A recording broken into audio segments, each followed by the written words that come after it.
As a preliminary matter, this is Nikki Rowland, Chair of the Historic Structures Advisory Board. Do you want to get on the bed? Permit me to confirm that all members and persons anticipated on the agenda are present and can hear me.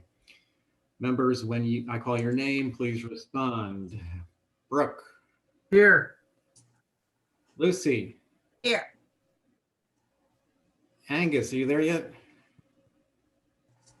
Angus is joining us. And staff member Holly Backus. Present. You also have, Mr. Chair, Jason is here as well. Oh, Jason. Jason, you there? Yeah, I know. I still exist. Yeah, I'm Hi. here. But I have really terrible internet today, so I might not last.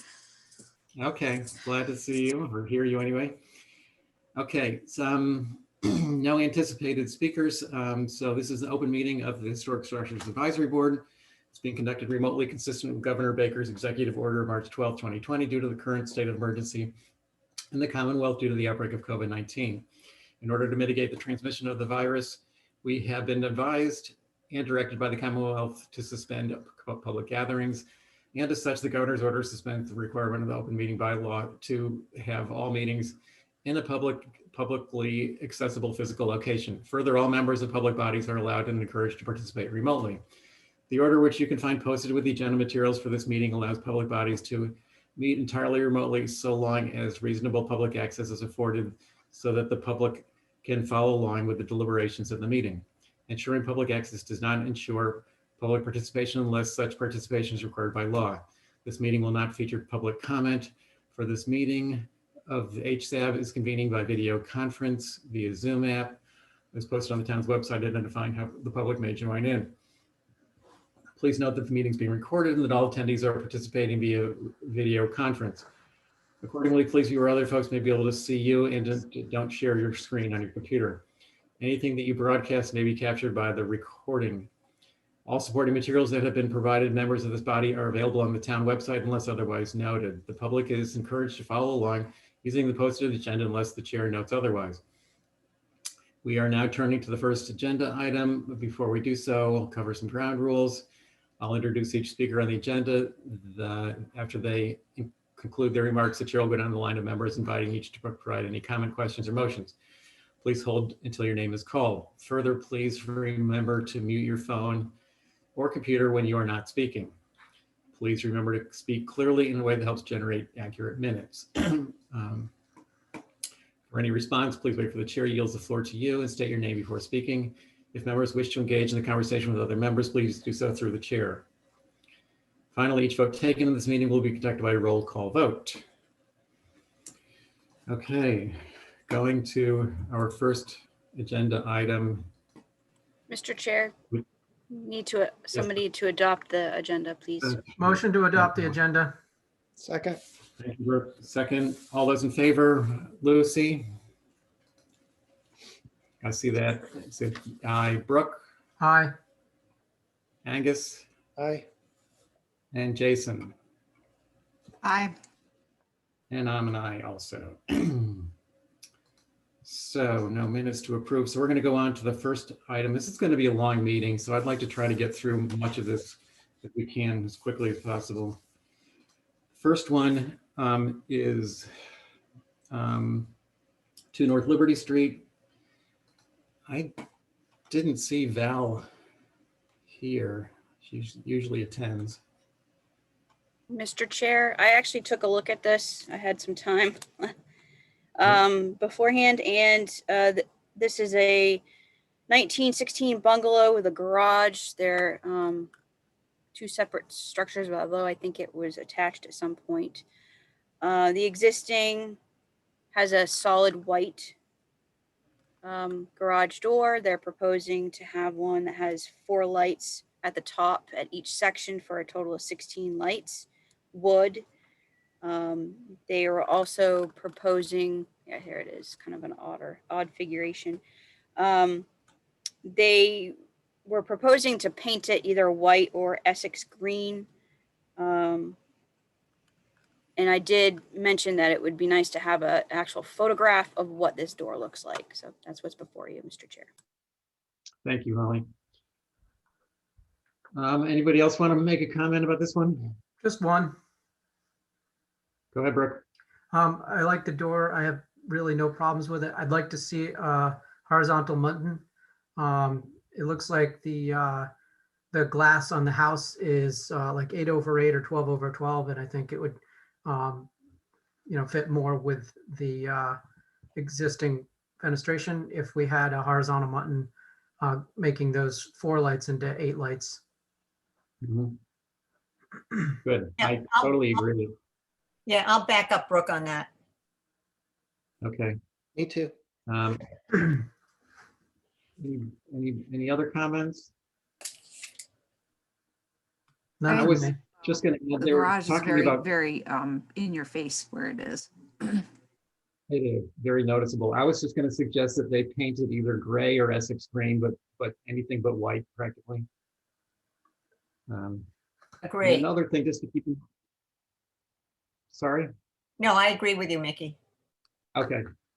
And then, I- Brooke's comment about dividing the lights up into 8, I think that's a perfect suggestion. I just want to make sure that they don't turn into square proportioned lights when that happens. So just have a note to keep that in mind as they're designing it. I think we can move on to the next application, Yes. which is 32 India.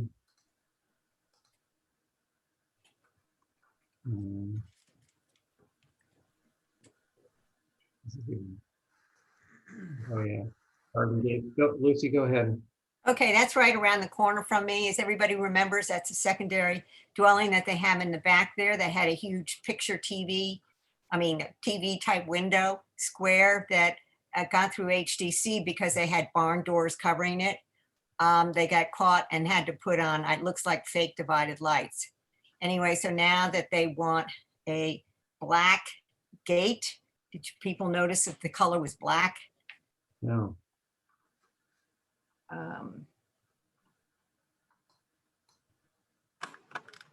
Yes, black. In my miles that I walk around town every day, I have yet to see a black gate. I maybe the barn doors that are on that secondary dwelling there are black, but black gate, I'm sorry, let's not go there. I would say I maybe agree. natural to weather. Yeah, agree with that one also. Anybody else on this? I agree. I was going to suggest, looking at the gates, there's sort of a fancy gate. It's got a curved top. It's a paneled, there's nothing simple about this gate. And the house is the house itself is rather simple in style. It's just a kind of I think it's a 3-bay Quaker, essentially. I was just going to Nantucket. suggest that the gate may be a little bit simpler in style to reflect the style of the house itself. Does I anybody agree. else care about that? Okay. I agree. Okay. I heard an agreement. So I'm just going to leave that in my comments. I'm sorry, I had to for- step like my husband's having a medical, I'm stealing his internet.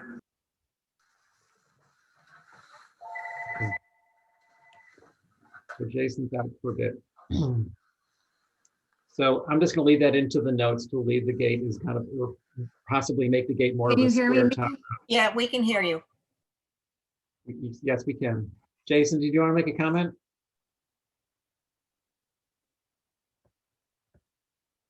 I think she's on the phone.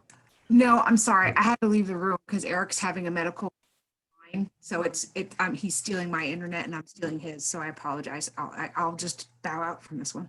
All right, sorry to hear that. All right. Thanks, Jason. Okay, I would like to point out, though, that this property that they, on either side of the horn beams, they do have privet or some sort of hedging, that gate is not there for privacy. You can still see through all the landscaping. Okay. Well, I think it's good that you caught that it's asked for black. I don't think we want that at all. So I'm just going to note that. And a simpler version.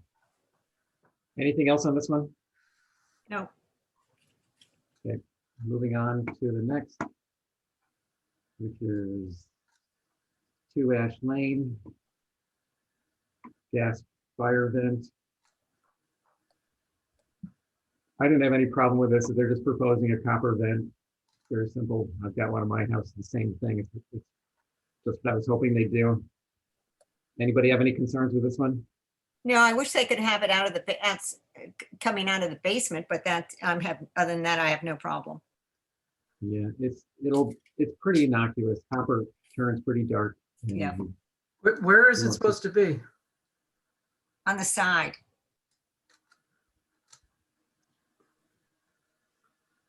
I guess right where that window is. Oh, okay, so the window is getting removed. I gotcha. Yeah. Gotcha. All right, no concerns. What's happening with the, is there a chimney or anything with that? I see a fireplace in the floor plan. It's a gas fireplace, I think, or a gas stove. So they're just venting the gas stove. oh. Yeah, okay. I wish it weren't so close to the facade. I mean, if it were in the back or the back of the side or something, I feel like there's probably an alternative to that location. Well, they were here before and they requested the vent then, and we wanted more information about it. And I don't think we said much about the location at the time. So they're just coming back with more info on the vent. So I hear what you're saying, but I still don't think it's going to be much of a concern overall. Anything else on that one? When Angus, if you want, I'll note to see if they can move it further back along that wall toward the back if you'd like. Yeah, what I've done in the past is to split it up rather than having the splitter, the whole unit be exposed, is to have the intake come from one place and the exhaust go another place. Preferably a chimney for the exhaust, but it could even go out of the roof or, somewhere. But I feel like there might be a more a better solution.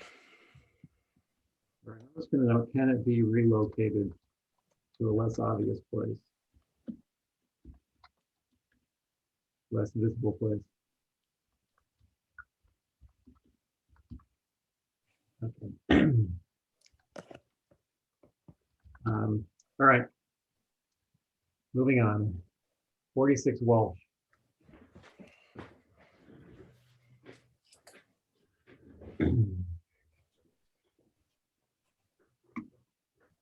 This was basically connecting 2 second floor decks around the back and the side of the building.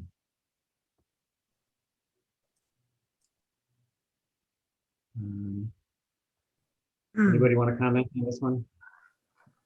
Visibility?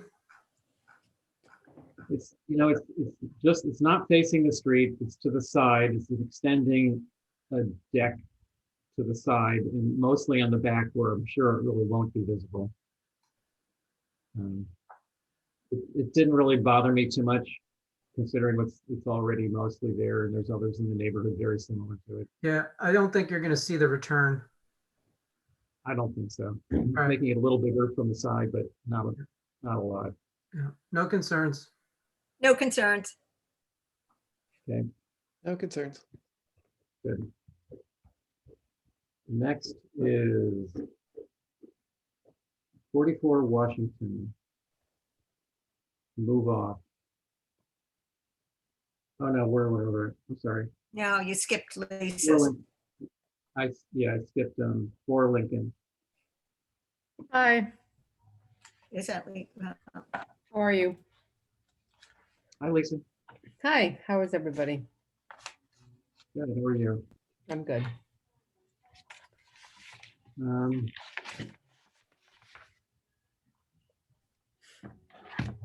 Okay, we have a few of these. We're starting with the move off or demo of the garage. Any comments on the demo of the garage? Hi, Lisa, do Lisa, you know how old what the is the building is? age of the garage? Hold on, I gotta grab my form, sorry. I left it over here. Mr. Chair, NHL data indicates this is part of twin decks circa 1915.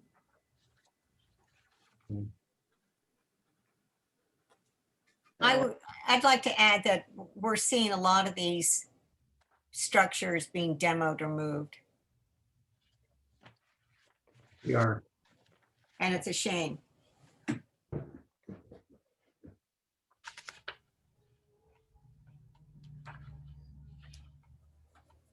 So Holly, I'm sorry, did you say it was around 1915? NHL data indicates 1915 for that property, twin decks, which is the main house.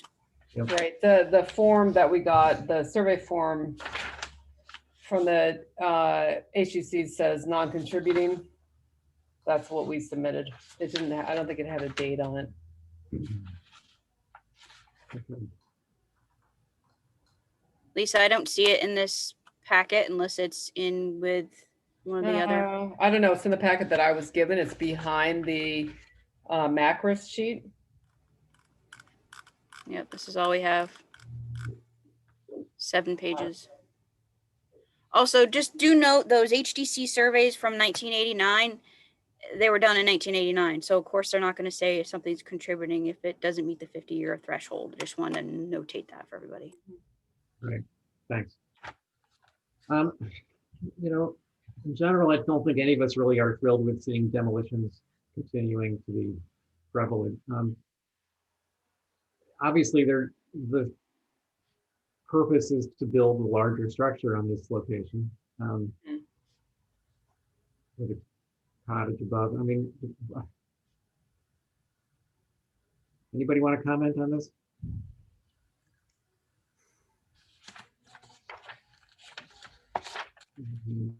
This is Angus. I have a few comments. I mean, it starts off with the HTC application. I don't know why the application isn't filled out with the history and the date of the structure. That's part of the application. And then I don't know why the application is taken without that information. My next issue is that it's another 100-year-old structure that is being proposed to get demolished. And I think there's just a general lack of sensitivity of working with historic structures. And that's what the HDC is for, is to save the historic structure. So that's my issue with it. I'd like to not see it demolished. I'd like to not see it move. I'd like to see the people try to work with the structures that they have. Yeah, thanks. I guess I generally agree with what you're saying completely. Lucy, do you want to say anything? Well, yeah, I mean, this is another application that we have without any date. Frankly, Lisa, this is what, it's almost every week or every other week we have an application from Botticelli and Pohl. It is incomplete. I don't understand why. Well, I'll have to talk to the woman in my office that puts them together. I mean, I think she pulled out the macros form. There was no date listed on that. It doesn't matter. Sorry.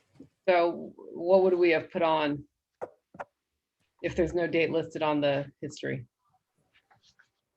Well, all I'm saying is that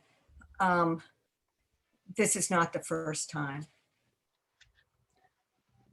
Well, at my Wisconsin Advisory Board meeting this morning, we reviewed an 1881 structure that just had NA written where the historic. Well, I think because again, when we did the research, it didn't show up.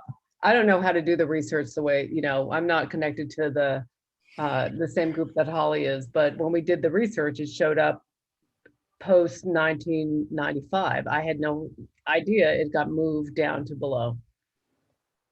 So I guess I need to get a researcher on my staff Yes. to research that stuff because, what I was told and I haven't been down there to look at the building, and I didn't go to the Historic Structure Advisory Board because I know the HGC was going to look at it anyway, because it has been reviewed. You know, from the perspective, my understanding of it from the person that gave me the information was that it was built by the guy from Wade Cottages. I had no idea it had been moved. That was new information to me. That information has not been shared with me, which I've asked for. Not that I'm discounting it, but my request to Holly that day was, if you find information like that, it would be helpful if you share it with the applicants and the board members, rather than just have it show up at the meeting, because maybe our approach, you know, from that perspective, I don't know that the approach would be different. He'd like to keep the lot blank in that Sconset property. He's not looking to build a house there. And I know we're not talking about that project right now, but you know, we go for the information that we can find. And, you know, apparently it's not sufficient. Mr. Chair, I'd just like to mention that this is one of the reasons why staff and the Historical Commission are working on updating our surveys. HDC needs it. It's imperative, and hopefully we'll be able to receive a grant that we've asked for from the state. As we all know, that there are histories with all these properties, and the entire island is an actual historic landmark. We've moved a lot of structures. It's not pertinent to this particular one right at the moment, but this is why updating our surveys is imperative. So we have updated surveys that would indicate whether or not that structure is contributing and more solid information. I just also want to mention that, yes, sometimes things aren't included. Lisa, thank you for reminding me. I will send that information to you. I reviewed it as quick as I possibly could. We did not have Sconset Advisory Board meetings because of the holiday, or historic structures. But with that said, this is why we need to update our surveys, so that way we have pertinent information available. Thank you, Mr. Chair. Yeah, Holly, that's a good point. But you know, nevertheless, I think there are other ways of determining sort of a period when a building was originally constructed, just by looking at the structure itself. So if it looks old, I think it's probably an old building, and further research may be required. The history of all these buildings that we're looking at, especially the demolitions, is critical. We really can't make decisions without knowing the history of a building. So I'll reinforce the notion that we just need better information coming to us to help us make these decisions. I think even just a simple photo of the framing on the inside of this building would tell us everything we need to know about the building. Right. I mean, if it's nominal 2x, then it's probably after 1940s. If it's true dimension lumber, then it's probably prior to that. Well, this particular one we seem to know is around 1915. So it's, Well, that was when the house was built. So that's the presumption that it was built at the same time. But I think, let me see if I can find any photos, which I should have included. I agree. It certainly looks, I'm not going to say that it doesn't look old. I think the details are, although it doesn't look, I mean, if I can share my screen, I can pull up some photos. I Yes, found please. some interiors.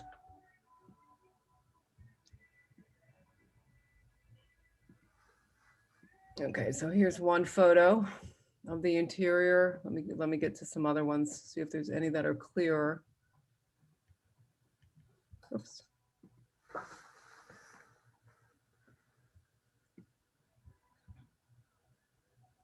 I mean, it sort of looks like dimensional lumber to me. I can certainly go in there and verify that. Yeah, those studs look like true dimension lumber. Yeah, they don't look, They don't look like nominal lumber. They don't look like modern SPF, 2x stock. it's hard to Rough tell. cut. That doesn't look, I don't know. Well, it's hard to tell. This one looks thicker. Maybe Yeah. the collar ties were added to help support later. So let's, I have a question. Yep. All right. Is there enough ground cover to perhaps include this garage as an addition to maybe something that you want to do, like a studio? I would have to look into that, and I can certainly do that. I don't know the answer to that off the top of my head. I mean, I think that would, I understand what you want to do. It'd be great if this thing had a home. where it was going, and that would make me feel better about saying yes to it. But if you were also able to say, yeah, we're going to incorporate it into another structure, that would definitely give me the feel goods. Yeah, obviously, that wasn't the client's intention at the time. He didn't Yep. not want to do that, but he might have to rethink his approach. Okay. Thank you, Lisa. You're welcome. Yeah, thanks, Brooke and Lisa. I think, maybe obviously we're gonna be looking at a garage with a studio above it pretty soon. And, maybe as an alternative concept, retaining the garage and putting the studio to the side of it or in back of it might be another option. So that. Maybe even shifting the building around, the garage doesn't have to stay there, it could be. Well, I think if it turned into a garage studio, the garage would have to move to the road. Yeah. Yep. They're not going to want to leave it in its current location. It would either move to the road and actually further south. Yeah, I'd be okay with all of that. So I guess, Lisa, the message is, could you explore other options with this which might enable us to keep this historic old building?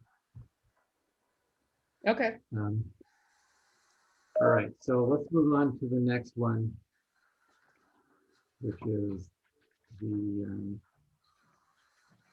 garage. Well, I'm also going to research the lumber on the inside because I do think that's an important question. Definitely.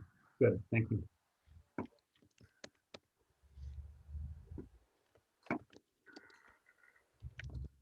So this is an application for basically a brand new garage. I'm not so sure. I'll give my comment. Oh, go ahead. I'm going to give my comments on the garage and just sort of basic concerns. Looking at the siding plan right there, Holly, go back up again to see the siding. You've got it pulled close to Highland. And I would really like to see, considering the existing location of the garage, I'd much rather see this kept as far off the street as possible to maintain sort of that open yard that's existing now. And my only other comment was that now it's probably could scroll down, please. That the rear wing on this building could probably be dropped to give it a little bit more of a subordinate feel to it instead of a consistent plate height all around it. So I'll take other comments from commission, maybe. Anybody else? I agree. That was Brooke. As do I. Oh, I agree. Jason, you're still there? Yep. Okay. All right. That's good. So let's move on from the garage to now to the addition to the house.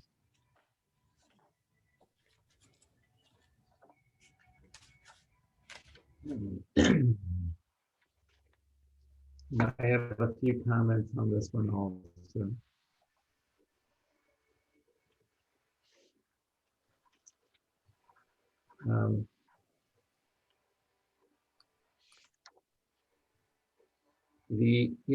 I think the existing shutters, the front elevation shows the all new fenestration on the front of the building. Mm-hmm. There we go. And I think the shutters are a really important character of this house. I would really like to see the shutters retained. In fact, I would suggest if you just need more windows, to just add another window, recenter them so that you can have individual windows with shutters, which seems to be, a pretty predominant character of this building, to have individual windows all with shutters. Granted, the ones below are multi-unit. They look almost like picture units with flankers, but they still have shutters also. And I would suggest doing the same thing to the windows on the first floors to have, be able to retain the shutters. Also, the west facing, or the wing on the west of the building, to me, that looks just too long. It sticks out and it starts to come close to Highland Avenue. I think that looking at the floor plan, I think that wing could be reduced in size. The rooms are pretty generous. I think that wing could be cut back considerably. Now, Holly, can you go to the south elevation, please?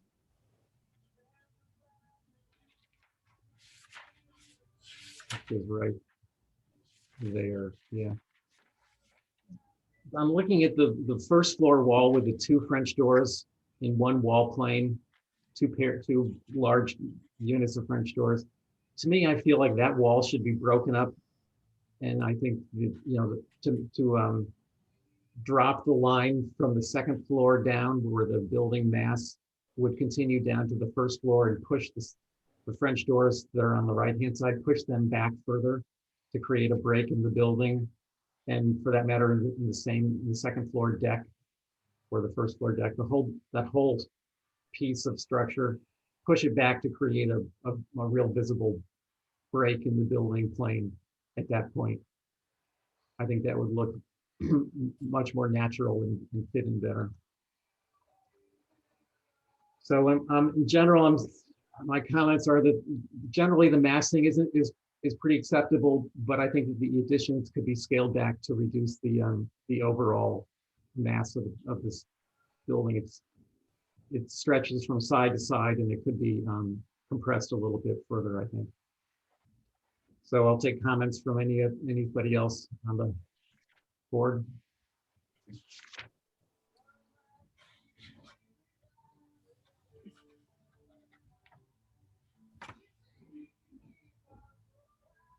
Anybody? Lucy? No, I agree with you, Mickey. Okay. Angus? Sorry, there's a lot going on this house. I mean, it was kind of busy to begin with, and there are a lot of things that normally wouldn't fly with the balconies out front like that, and the porch around with the balcony on top. I think in general, the addition, fits with the original structure. And I think there's actually an opportunity to enhance it. I agree with your comments, though, that the additions could be scaled back a little bit so that they don't compete as much with the main mass. Yeah, thanks. Brooke? Yeah, I definitely agree. I'm curious, did you talk about the triple ganged windows on the north elevation? Yeah, Mickey did. He said it'd be nice to keep the, Yeah, just keep Keep it the shutter. separated. Yeah, I mean, well, keep the look of the shutters. yeah, I know that's low hanging fruit, but that was what jumped out at me about the north elevation. Yeah. Yeah, I agree. Thanks, Brooke. South Okay. elevation is that faces the yard. Probably not terribly visible, is it? Yeah, I'm not so sure that break in the wall will be visible because you have the other wing coming forward. That would be my only comment on that. I guess it all depends on where the garage ends up. I also have a question about the grade line. The reason that the grade is showing that way is, and I actually went out to the site with Ray, the grade actually, I should have probably, maybe I can put these pictures on. The grade drops significantly from the north to the south and from the west. And it also drops significantly behind the garage. There are photos that show a retaining wall to the neighbor to the back. That is probably 15 to 18 inches higher. That would be the neighbor to the east. So the grade along the east side is much higher than this lot. So the idea was so the lot sort of falls off to the southwest. And so the idea was to kind of even out the grade along the west elevation and to bring it up a little bit higher and therefore not have as much retainage along where the current garage is now. Right. So we're not raising the grade, we're just trying to level it off on the east side along, to be level with the neighbor. And then just continuing that down on the west side so that you do raise the grade a little bit where the garage is currently shown. So as we're on Highland Avenue, after the grading has been done, what right now would be just a gentle slope will kind of go up somewhat abruptly to like about 2 feet off of Highland and then slope gently towards the west or towards the east. Hold on, let me just think about what you're saying. So you see on our topo plan, it's going to grade a little bit more significantly behind the hedge along Highland.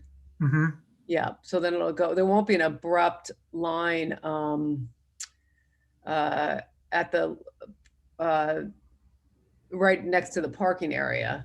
It was going to slope up from the road a little bit gentler to where the garage is. Mm-hmm. But there will be something along Highland, but that'll be a berm. There won't be a retained area on Highland. No, it'll be a berm probably within a privet hedge. Okay. And I can, you know what, I'll send these photos. I mean, I can pull them up now just so if everybody's interested in seeing the photos that I took when I was on the site with Ray. Let me just make sure I can find pictures that are sort of comprehensible. Well, I'm fine with that. I appreciate what it does, you know, that it takes off of that that deck skirt from the existing south elevation. And the west side too. When you look at the west side of the house, there's a lot of change to the height of the deck skirt there as well. Yeah. That, you know, it's going down at an angle, and this actually eliminates that. Yeah. Okay. That's those are just questions. Thank you. Thank Okay. you. All I'll right, make sure I any bring other- those pictures to the HGC meeting as well. Good. If there's no other comments, I think we can move on to the next one. Okay. Thank you. All right, thanks, Lisa. Yeah. Which is 46 Union.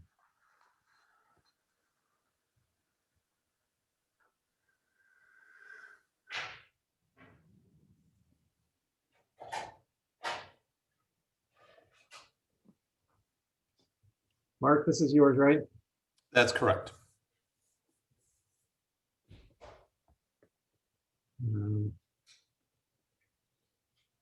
I didn't have any real issues, serious issues with this one. Does anybody have I mean, I have a couple comments, but does anybody want to speak first about any thoughts they have on this? No. Lisa Brooke? Hang on. A lot of pages to scroll through. Yep, let me go ahead. I'm going to say that generally, I think it's a pretty well-designed addition. Didn't have any real problems with the massing. You know, of course, making a building bigger isn't ideal, but this is done in a pretty good, sensitive way, I think. Somewhere, is it on the back? There's a French door.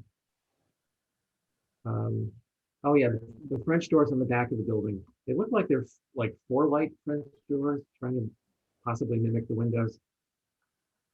Correct. To me, the French doors should be 10 lights for the narrow wings or 15 lights for the full-size French doors. I just don't know that I've seen too many 4-light French doors historically. So to me, I'd rather see those be what we're used to seeing in French doors. My other comment was in that elevation right there, the northeast elevation. The dormer on the upper right looks like it just could be pulled over. It just, to me, that feels out of balance, being pushed that far to the right. If you could pull it in tighter to the center of the building, I think that would be more comfortable. Okay. And that was really it.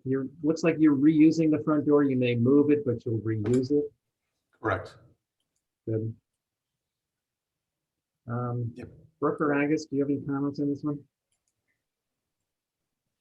Does it pay to consider stepping the addition down just so there's a plate line break?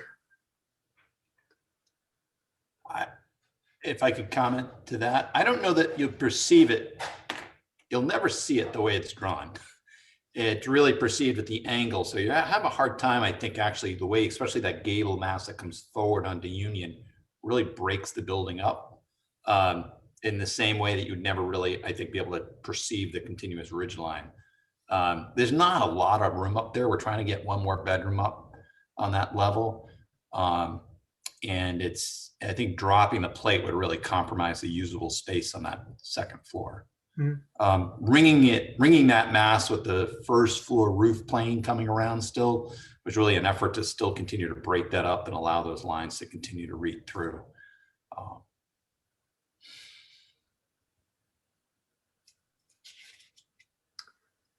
No other comments? I have a question about the south elevation. How much roof is running in front of that 2-story gable or 1.5-story gable? Approximately, it projects out probably, Angus, about 18 inches. There's a heavy piece of build out there that we're looking to keep all of that. It's kind of a wide freeze board that wraps the building. So it's pretty accurately drawn in terms of what will remain, aligning the wall with the wall below. If that makes sense. Thanks, Mark. I was just looking at the second floor plan and there wasn't roof going alongside that. So I didn't want it to seem like, along. Yeah, it does continue across. It would project out beyond on the right-hand side of that drawing. Correct, Angus? My only other comment is if you're going to stick with the same roof height and basically the same shape, on the front side, on the street side, I guess I'd much rather see, instead of a projected dormer like that there would be maybe some low windows underneath the eave, since you don't have a hip coming up into the eave like you do above the front porch. I think there would be an opportunity for those cool little, lights, 4-light or 2-light or something that could be under there that would give extra light into that bedroom without a whole projected dormer.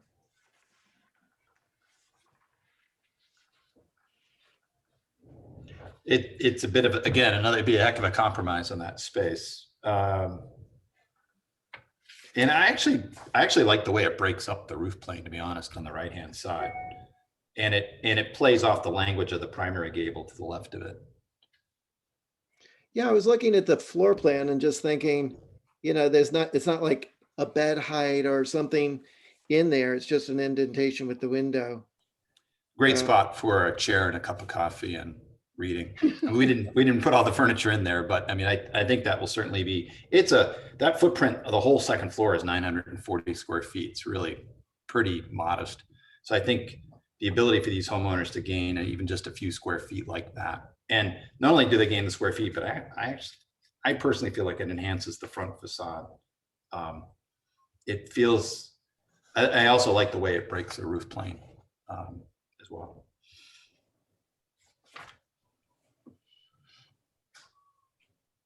Yeah, I hear you, Angus, and I know what you're saying about those windows too, but I actually I think that dormer will be a positive personally myself too. So I don't mind it.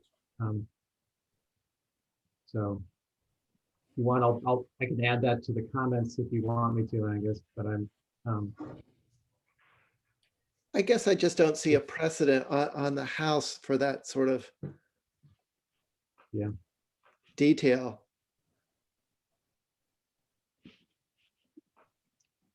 I'll make a note of it.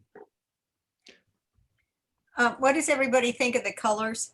Cobblestone with sashes being charcoal and doors being charcoal. I don't agree with that. I think this is a very unique house that has so far been kind of hidden over the years, even though it's right there on the corner. I think the colors should be more reflective of the period of the house. I also don't think that the chimney should be going away. I'm actually not a fan of the addition because I think you're losing it's becoming more of a hulk, especially in the back, but also on that side. I think you're losing what makes the house, you're losing the house. I don't know how else to say it. Yeah, I know Especially what in the you're back. saying, Jake. You could Sorry? probably prefer to all see it the same as it is. But I the meant to back, I just mention don't the think chimney. is. I think that's a good comment. The addition, I think, is a nice opportunity to make the flat roofed, projection on the south side make more sense. It would be nice for it not to be so. I We guess if thought, it's gonna be we that did all large, kinds of, simpler. yeah, we did a lot of homework trying to figure out if that came later. It looks like the first floor mass was always there by analyzing the frame and the foundation. With maybe, you didn't even know the history of these homes. Was there ever a thought that they were going to add and ran out of money at some point above? It's a very atypical. I think if we were to come in with this as a new application, that would be of concern. The detail as it exists today, even if it is original to the house. So we feel like in a way this second floor addition will actually kind of balance it out a bit. Okay. I just wanted to, for the benefit of HSAB, I also just wanted to let you all know that there will be a historic determination application for this structure.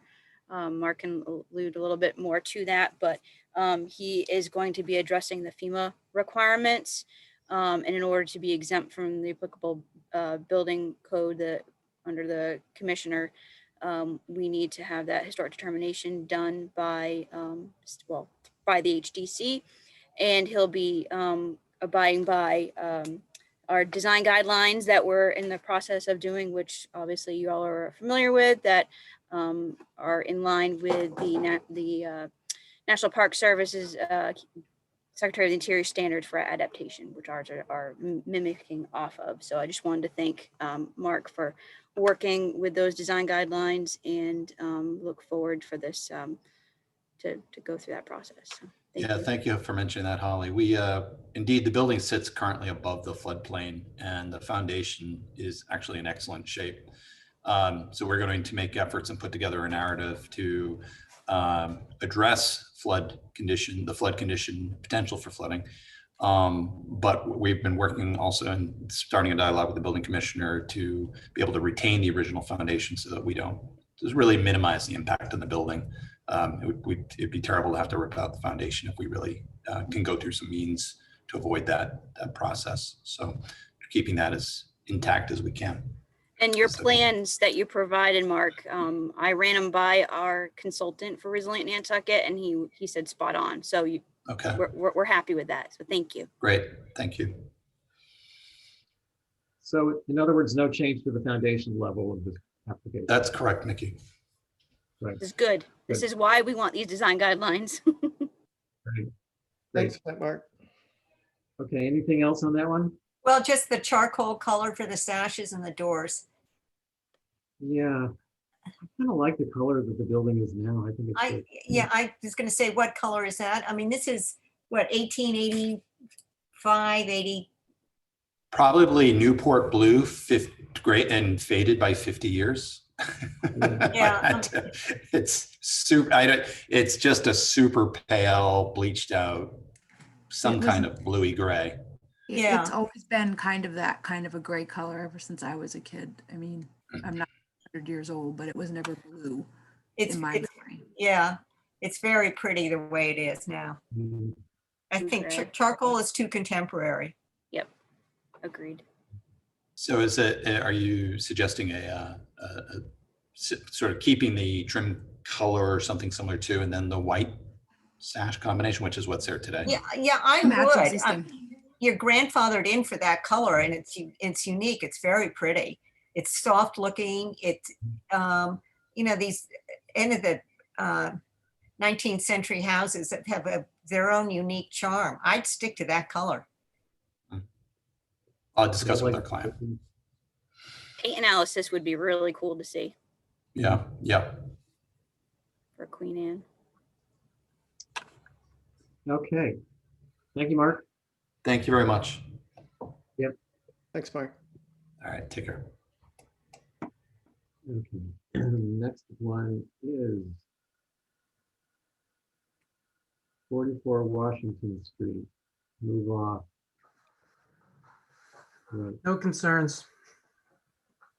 Yeah, I think this is a quick one. Does anybody have any concerns with this one? Well, my only concern is the date of the building isn't on the application once again.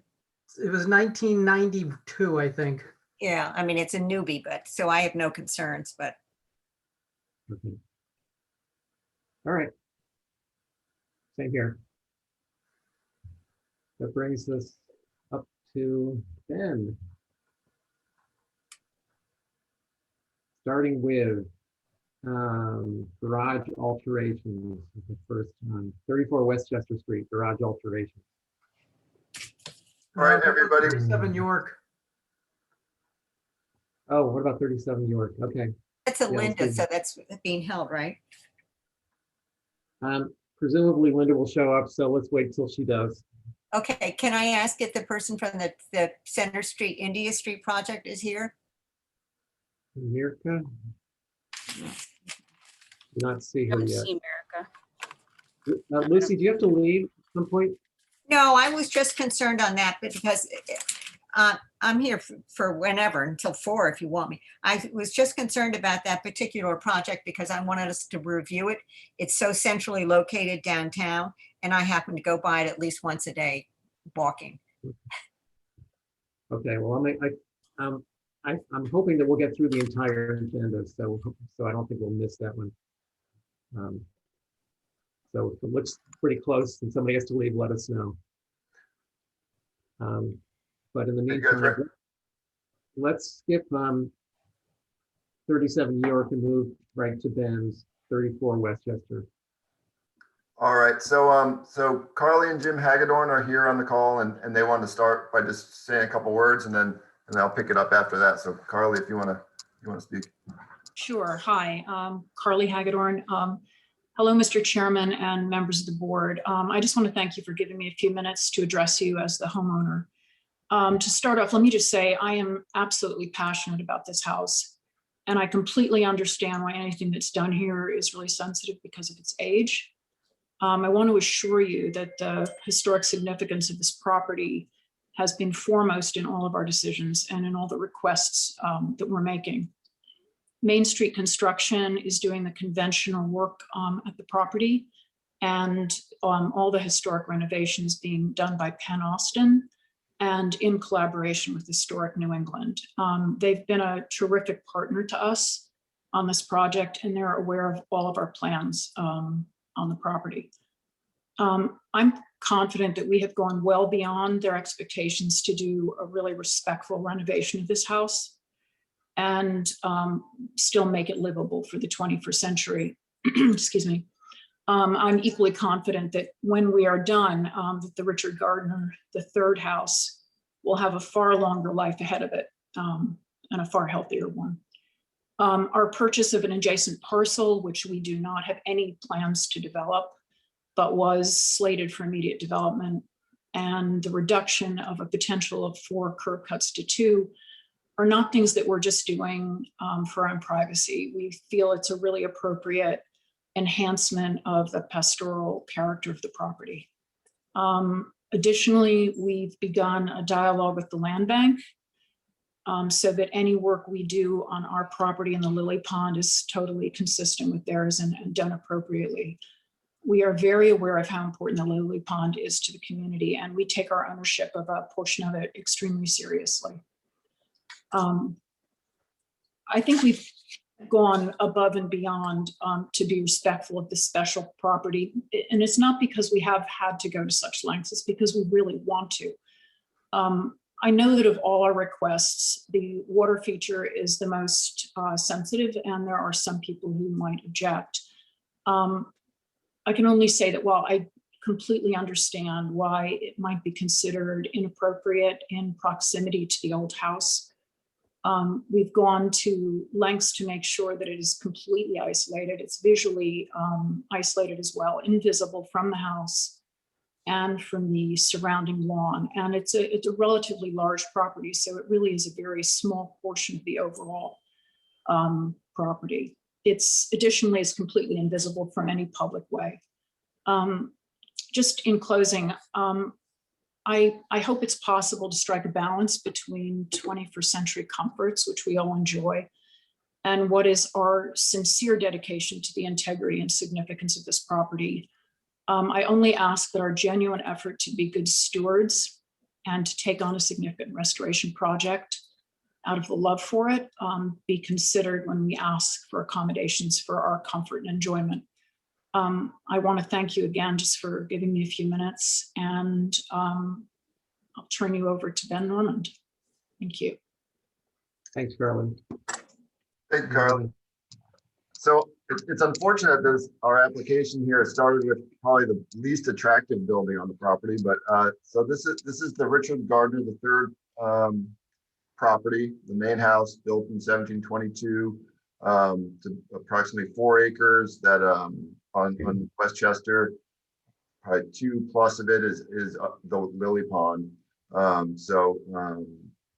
You know, there's a very strict deed restriction on the property. I think we've talked about this before with you all through the Historic New England. So we're on the phone with Historic New England on the every other day basis with what we're doing here. They've have all these applications in front of them. So we're working with them as well on what we're proposing here in front of you as well. So but the application in front of you at this exact moment is for the existing garage on the property. This garage was built in the mid-40s. And, you know, I'm as guilty as anybody that it's a very ugly building. It's not in keeping with the Richard Gardner house. And the Hagedorns will be honest with you and tell you that I've suggested we get rid of it, demolish it at some point, because it really is quite horrible. And they said, no, we're keeping this building. We're going to make it look better. So we are working with it to add some kind of interest to it, but we're not demolishing it. We're working with it. So again, built in the mid-40s, and we're adding some porches, a balcony, and some new garage doors, and just trying to kind of make it a little more attractive. So. Okay, thanks, Ben. Yep. And my initial thoughts are, it doesn't quite fit into the character of the main house and the surroundings, and it would be appealing to think that maybe that some major changes could be made, but I understand that if it's not on the table, it's, we can't force that, but here we are. So looking at the details, my only concerns with this particular one, first of all, begin with the garage doors. I think just the neighborhood and especially the house itself, I wouldn't mind seeing some simpler, more traditional looking garage doors, at least square off the tops. If you want the glazing with the carriage house type doors, I'd prefer to see them squared. And then on the back elevation, I'm not sure. I got a feeling, and you can tell me, Ben, or the Hagedorns, is any of this visible from the Lilly Pond from public space? When we strip the shingles off of it, if you go to the Lilly Pond parking lot over on North Liberty at the end of Woodbury, you can see the gable end of it. The balcony on the back is actually pretty common along Lilly Pond, along the back of Westchester, or not Westchester, North Liberty. A number of the houses have second floor balconies overlooking Lilly Pond. So I don't think it's out of keeping, but will you see it? You'll never see it clearly, and if you do see it, it's going to be from a good quarter mile away. I don't mind the balcony. I think the only thing I mind about it is the size relative to the deck or the roof that it's cutting into. If you haven't left a whole lot of roof left over on either side. So if that could be somehow made a little smaller, maybe a little narrower, so you can see some roof projecting in front of it. Again, visibility is probably an issue or eliminates the concern, but if it's visible, I would rather see that deck be smaller and less of a dominant feature on that roof plane. Anybody else on this one? I can go. This is Lucy, go ahead. Jason. Oh, sorry, Angus. Go ahead, Angus. Um, just to pick up where you left off, Mickey, the balcony on the back, because you're proposing to go with a wood roof, I think that to have a shingled rail would all sort of blend in together and would give the more of a roof feeling, give you a little bit of privacy.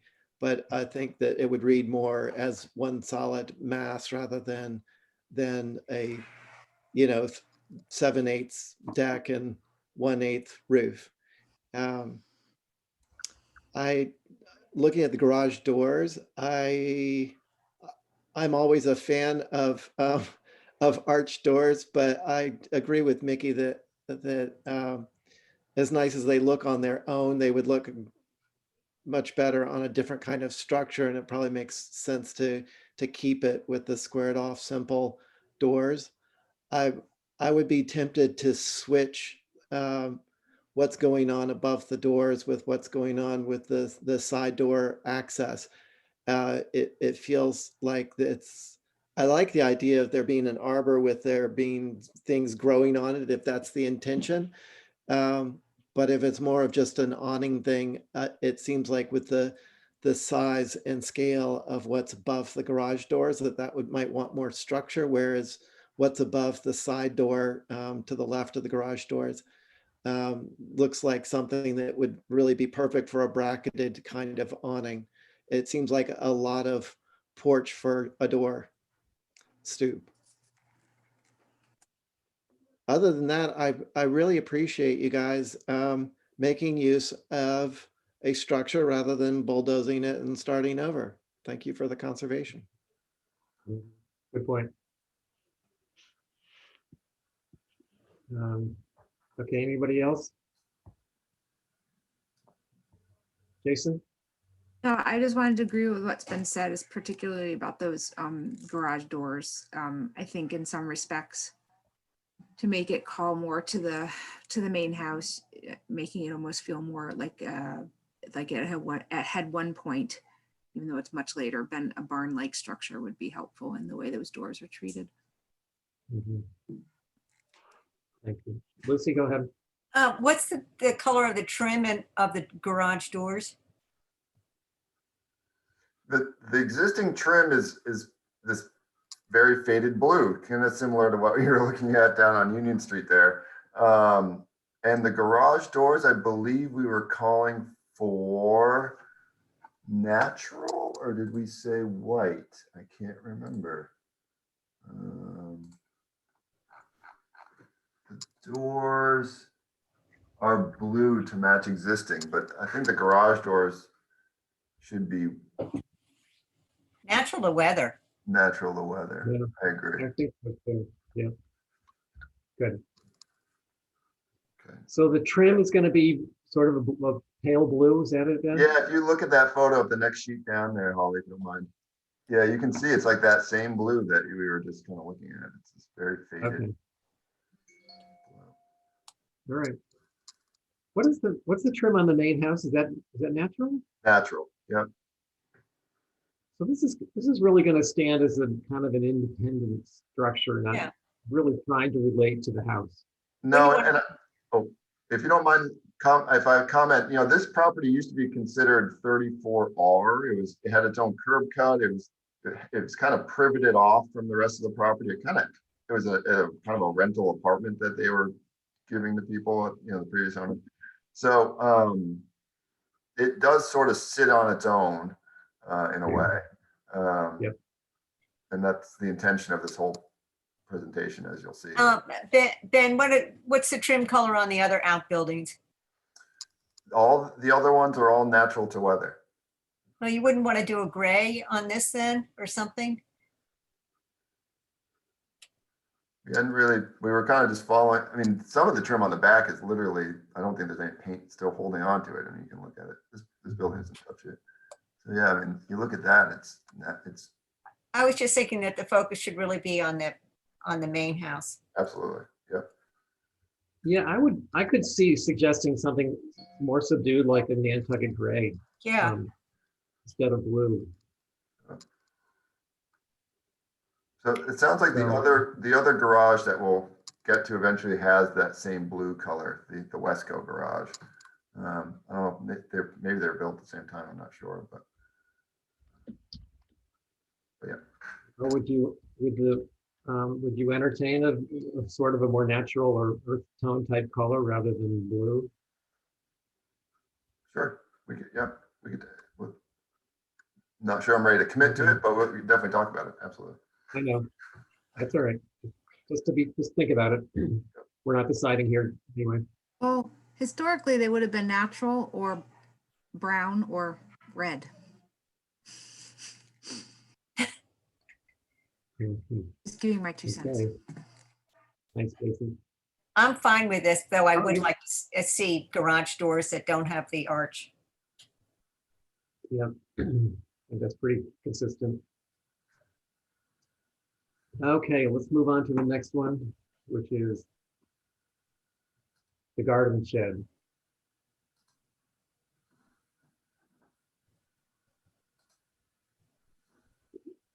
Is this an entirely new building? Yep, this is a new structure, yep. Okay. So this is a 10 by 16 garden shed located on the eastern side of the property. We really are going to plant it into a whole planting scheme that Julia will go into with, boy, the species loses me at the moment, but you know, very low to the ground. I don't think we're over 10 feet tall with this thing. We're going to use a lot of lattice to kind of encase it in more vegetation, and it's just going to be used for gardening. The whole property, you're going to see a greenhouse that we're proposing. So there's going to be a lot of horticultural activity going on here, and we just need a little bit more space for a potting shed. We're also going to use it to screen a generator and AC condensers. So we're adding air conditioning to the house, and that's all being run to these AC condensers, which are too far away from the building for standard AC condensers. So we're using commercial that can go over 500 feet so that we can get the AC condensers as far away from the historic house as possible. So they'll be screened by this garden shed as well. So the screening for the condensers is it all on all sides of it? I'm not sure the site plan is clear enough to me to show how the screening is being handled for the generator and the condensers. The generator and condensers will be screened if you're at the house looking towards the garden shed. It'll screen the generator, and the AC condensers are kind of lowered in this timber retained space, and then there's a 3-foot board fence, natural to weather, on top of that. So they'll be kind of sunken down because there is quite a bit of a grade slope there. And then they'll be vegetated and fenced to the neighbor behind. So they will be fenced from Yep. the neighbor? Okay. Yeah, good, yeah, thank you. we're working with the neighbor. We've been speaking with the neighbor that, you know, they want to make sure this is done right as well. So we're working with the neighbor to make sure they're comfortable with this as well. Yeah, that was my only issue. The building looks great. No comment, no problem with the building at all. My only question mark on this building was the location of the generator. Obviously, we don't want to see the generator or the AC units from the street, but just sort of sensitivity to the neighbor to make sure they're not being inconvenienced by noise. Not really our Mr. purview, but like you to keep it in mind.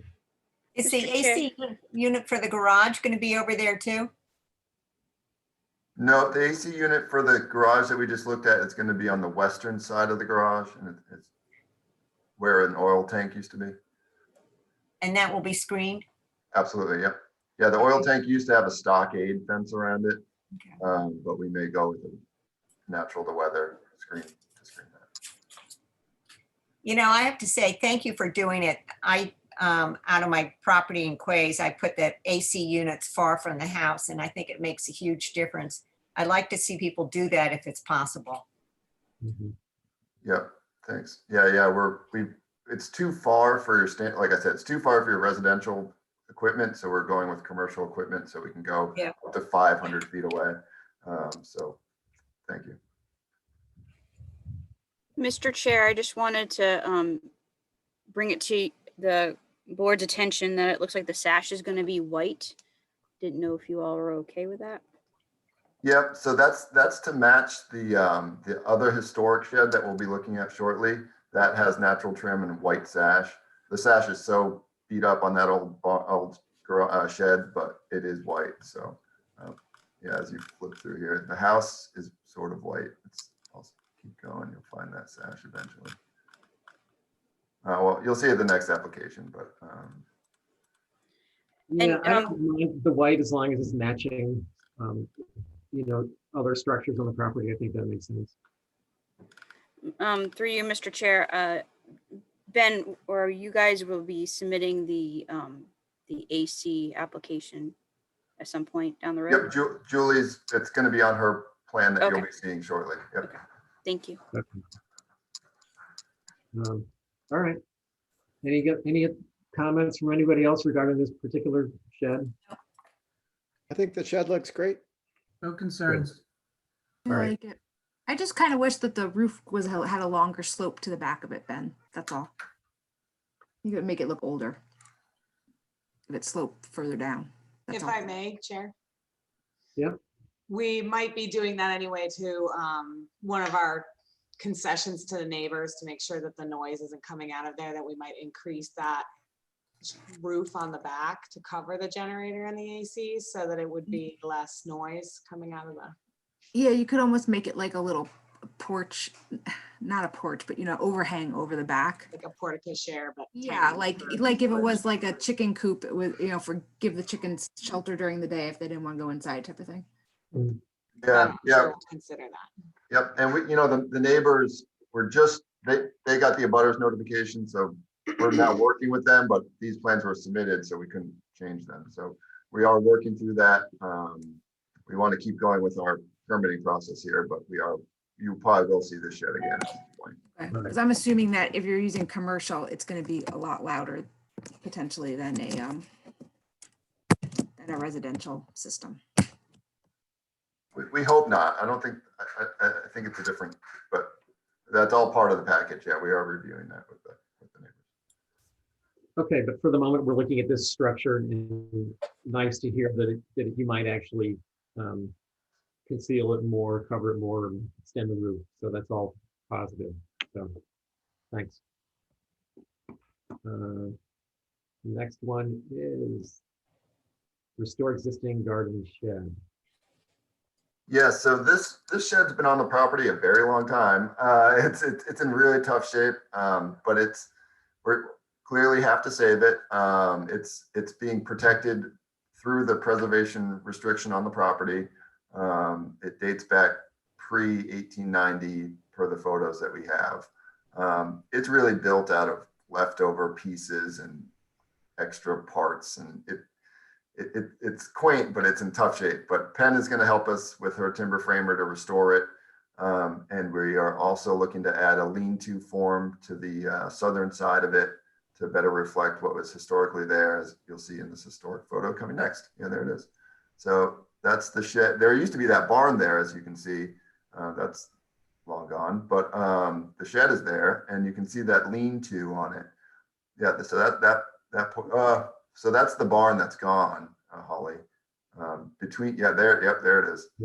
And you can see, if you really zoom in, you can see the window and a door and the lean-to, and then the door used to be on the side there next to the second door. And if you really look at it hard, you can see a little like drip edge kind of cap on it with these little brackets. And so we're trying to match that as close as we possibly can. We're on the hunt for 2 matching old brackets to hold up a little drip cap. So if you guys have any leads on any old brackets, we'd love to look at them. So there's a picture of it from Westchester, and you can see that kind of hayloft door in the gable end there. And we want to bring that door back. Here it is again. So Great. charming little building. It's going to need a lot of work, but we're working with Historic New England on how best to do it. In our initial review with Historic New England, they suggested on the south elevation that we remove a lot of that lattice that we're proposing. You know, we really wanted to kind of grow it in and turn it into kind of a living wall and roof, but they said, you know, that really isn't great for the longevity of the building. So working with Julie, we're going to request that we can actually remove that for now and then add it more strategically once we know exactly where we want to have growth. So. Okay, so we're looking at it mostly without that lattice you're showing on the south. Yep. Okay. I think that's more of your concern than ours, considering this building. So I'm fine with it either way. Anybody have any comments on this one? No, I'm fine with it. Looks good. No concerns. All good. Okay. So moving on to the greenhouse.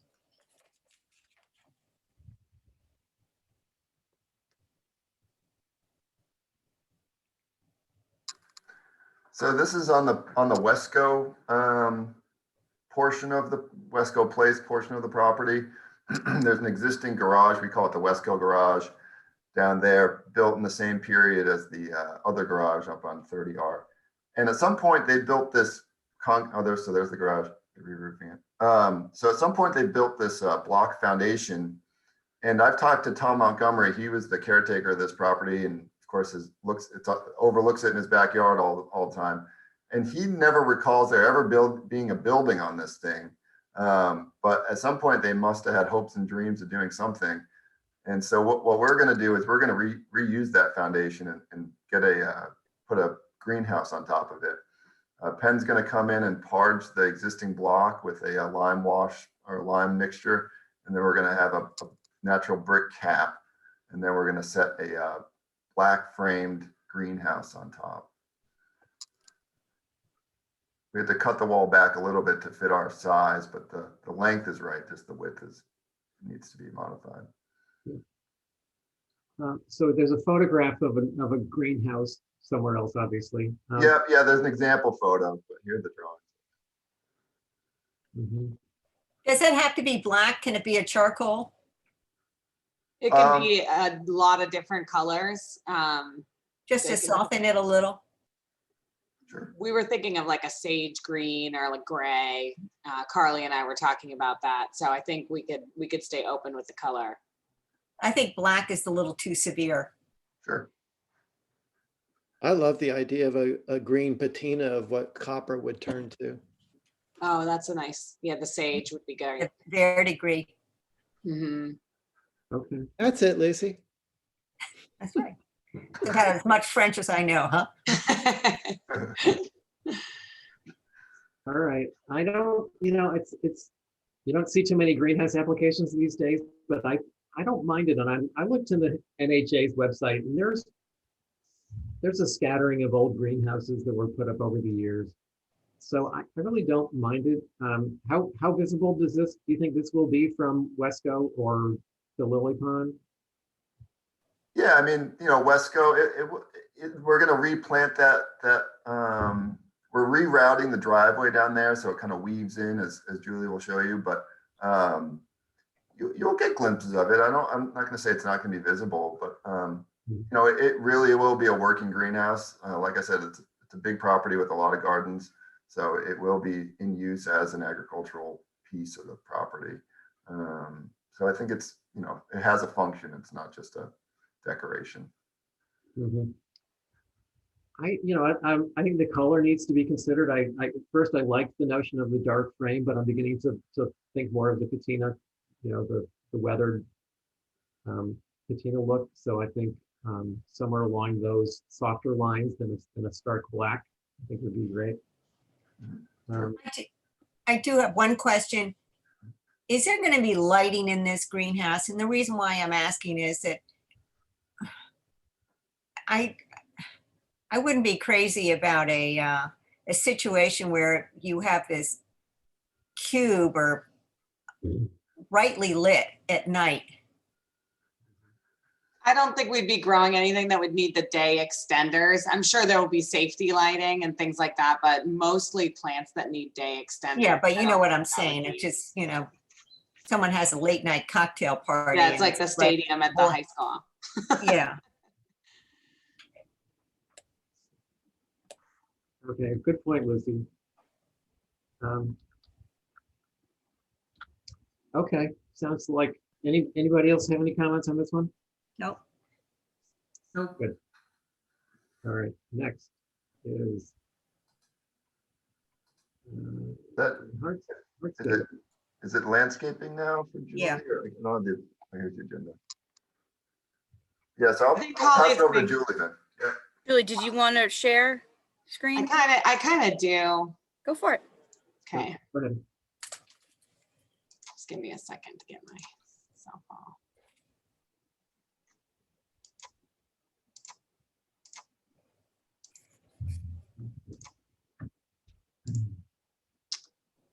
Well, so I'd like to start by saying that, you know, over the years, I've been involved in many, many projects with varying degrees of commitment to the Nantucket understated aesthetic that I love. And I feel very fortunate to be involved with this property. That's the essence of what's special about Nantucket. And these clients have been nothing but understanding the stewardship evolved in this special property and unique location. The size of the property is amazingly pastoral. And I'm going to start by walking you through my concept. And then we're going to zero in on all the different details to flesh out the historic look I'm hoping to achieve. So we're going to zoom in here.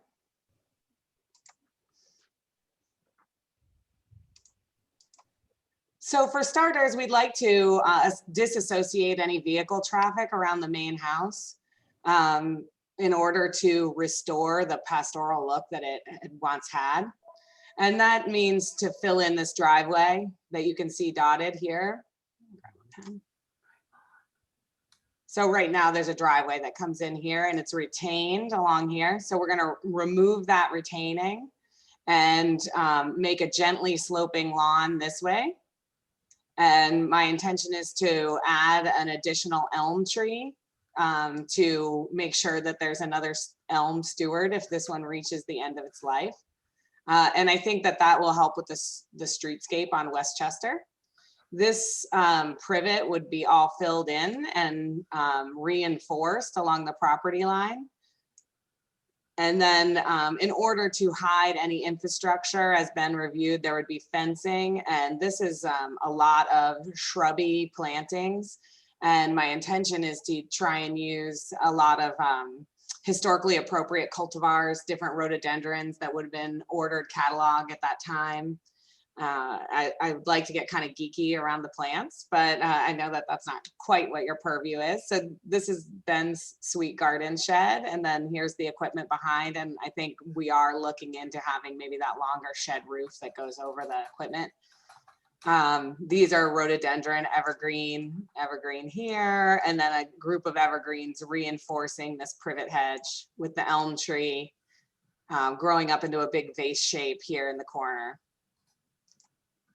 And then as you move closer to the house, my concept is right now, or currently as the house exists, there was a giant patio scape here that was surrounded by a stockade fence. And my concept is to separate the two types of hardscape that I'd like to have, a dining area and a seating area, in order to reduce the overall footprint of hardscape, which I think is really important for this property. So we'd have the kitchen door unfolding into reclaimed bluestone pavers onto a sloping lawn. And this would be a antique brick dining terrace and an antique brick sitting area, and they would be separated so as to have them be less visible. They're also planted around, which also will help that feeling. And then as you move across the property, our intention is to open up these vistas and use garden plants in these top of the slope and get rid of the privet so that this view of the house and the view from the house is preserved into Lily Pond.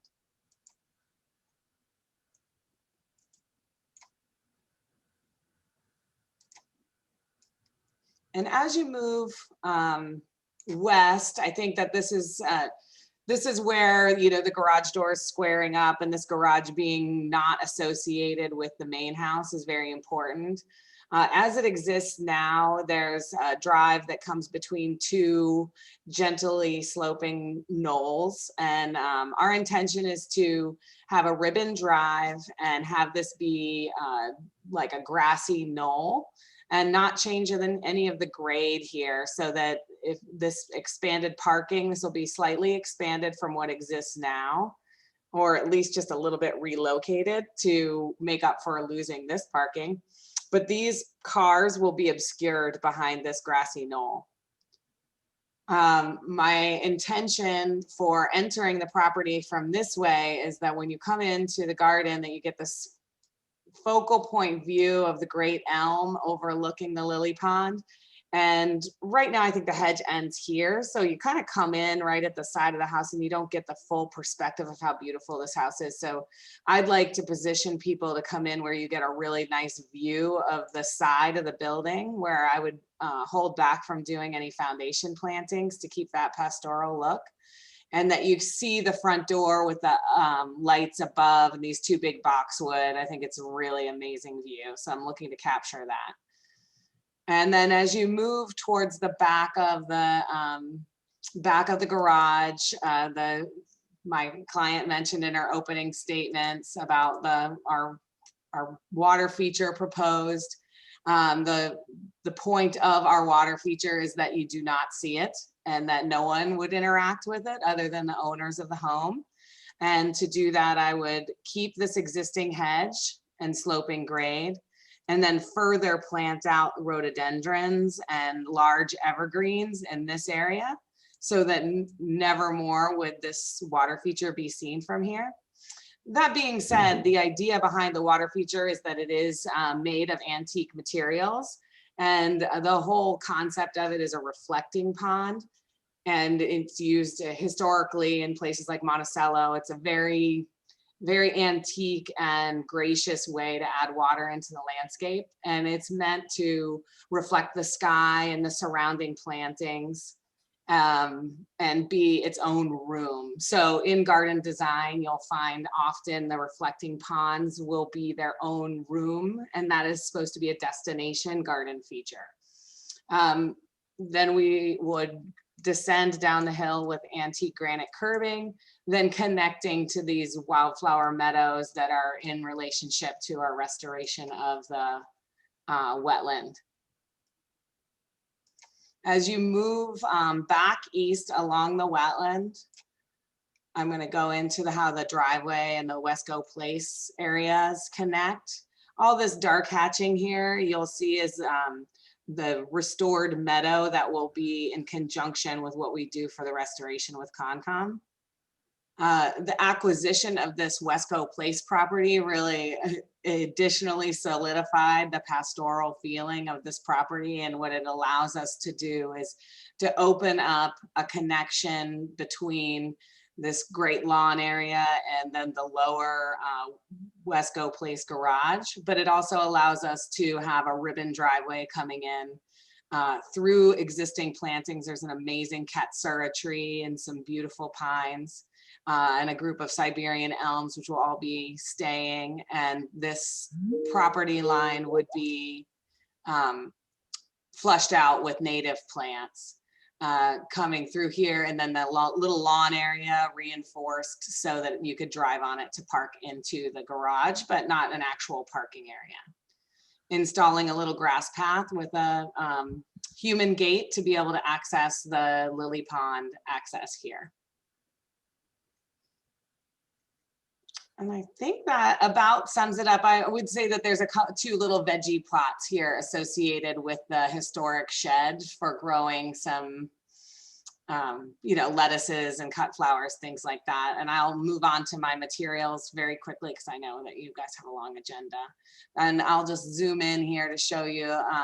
These are the proposed driveway gates as designed. I think we're kind of open to styling on that. My intention is to match a board fence, which I'll show you in my historical photographs, but you can see that the water feature would have granite coping and it would be only a little bit above grade.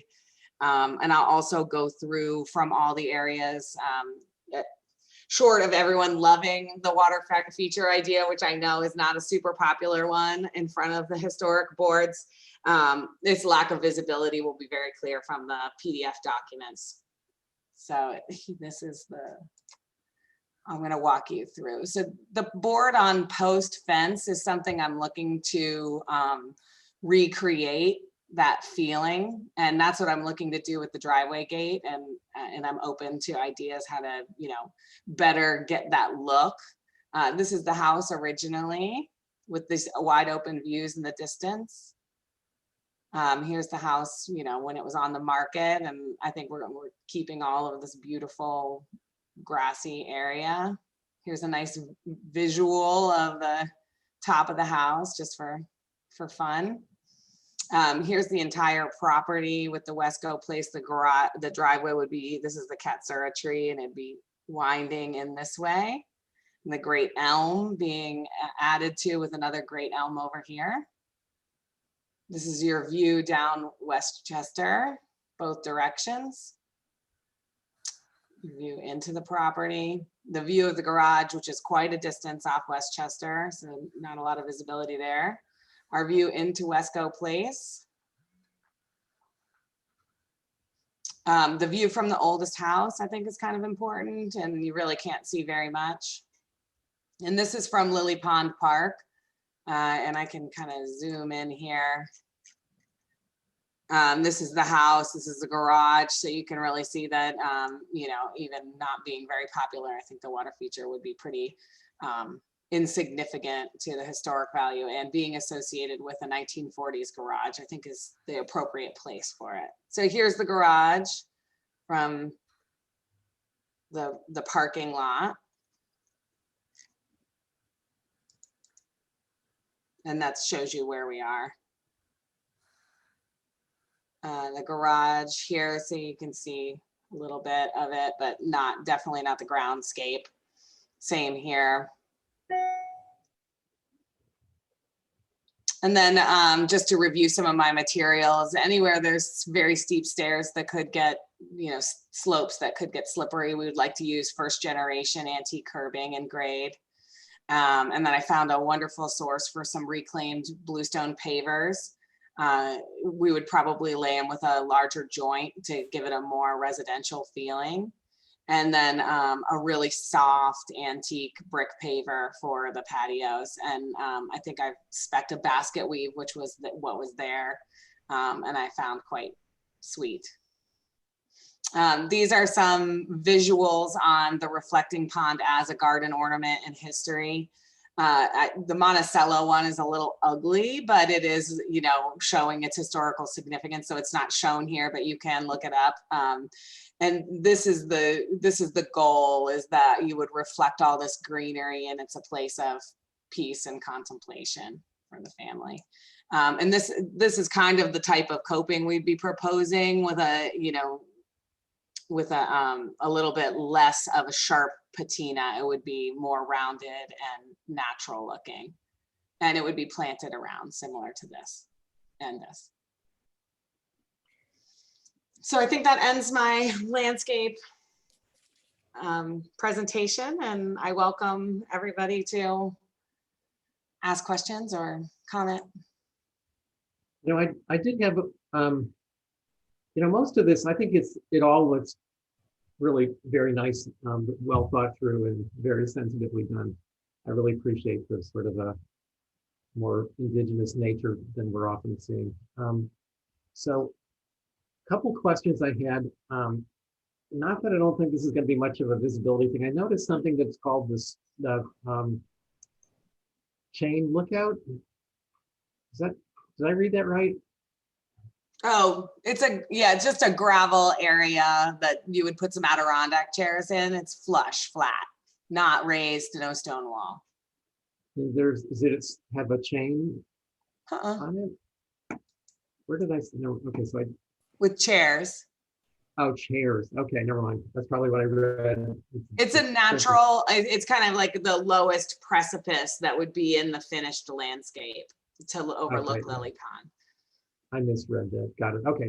I don't, personally, I don't have any real concerns of the issues that might raise any small bells would be the water feature. I don't think that's going to be visible at all, so I'm not at all concerned about that. The driveway material what is the driveway material? Right now I have it spec'd as shell Okay. ribbons, and then the Wesco place would be cobblestone ribbons. Because it's a little more rural down there, and that's what the other driveway aprons are. Okay, when you say ribbons, you mean it's going to be shell where the tires go and a grass strip in the middle? Correct. Okay. Is there any edging on the driveway? No block edging, but probably steel just to hold the turf grass back and the shell in place. Lucy? Are you keeping the wavy hedge? Yes. Okay, and around the veggie plots, Yes. what fencing is that? I'd like to try and use that board on post where it would just be 3 boards with screening in it, very rural looking.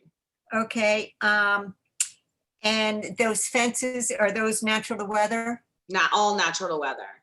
Okay, and then one other thing, there's no outdoor lighting plan. No outdoor lighting plan right now. Maybe path lights for safety, but we have no uplights planned, nothing like that. Okay, I personally would like to see an outdoor lighting plan. And I think that this is an extremely tasteful job that you've designed. However, I'm just wary that we all know that some of the landscaping projects around the island are excessively lit, and it's intrusive to the neighbors, and we should try to maintain dark skies. Yeah, I can easily provide a lighting plan. I think it'll probably be under 10 path lights. Okay, thank you. Mhm. Anybody else? I have no concerns. I think this looks great. It's refreshing to see more of a pastoral setting and rural naturalistic landscape that isn't so manipulated. There's a lot of energy going into it, and in the end it will look like there isn't, which is Right. perfect. Thanks for appreciating that, Angus. Yeah, the deer are gonna love it. That's the hard part, making it look like you didn't do anything. Yeah. Right. Mr. Chair, I had a question for Julie, if you wouldn't mind. Go right ahead. I know right now there is I guess a gate or an access way through the existing privet on Westchester Street to see Correct. the house. Is that staying or is that going away? We were gonna eliminate that and revegetate it with privet. Okay. I was just curious because of the visibility of the outdoor areas, what that would provide, but that's it. Looks good. Thank you. Thank you. Yeah, and Julie, can I add, I missed the open house before. I have been in this house when Nancy Erickson rented it. I don't know if it's possible, but I would love to see the grounds and stuff when the job. Oh yeah, I would love to meet you there. Thank No you. problem. You can reach out to me via email and we can set up a time. Thank you. All right. Nice job, Ben and Julie, and to the Hagedorns. I think you're doing as good a job as anybody would ever like it to see you do on this property. So I don't have any, and I don't think anybody else here has any real concerns with the project. So well done. Thank you. Thank you, guys. Thank you. So we can move on to School Street. Thank you, Chair. School Street.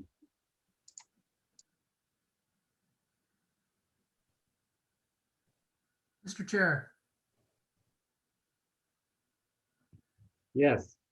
I need to go. Okay, is any comments before you leave, Brooke? Is this, you mean for, Anything? no, I got nothing to say. Okay, All right, well, see ya. Thank you. thanks, Brooke. Hey, Brooke. Yeah, Angus. Bye, guys. Yeah. Okay, so we're looking at Pool Street. You know, I would prefer to do the additions to the house prior to the landscaping, if anybody cares. So This start is with this is the addition, Mr. Chair. good. 3 School Street addition. And I will say that I notate. have a number of comments to make. Oh, sorry, I Go wanted ahead, to let I wanted to let you all know that the architect has emailed me clearer plans, so I do have those. These before you are of what were online. Okay.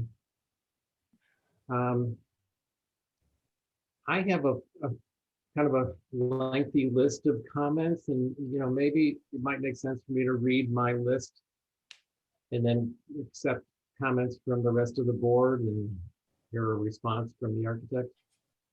So if you don't mind, I'm just going to start in. Looking at the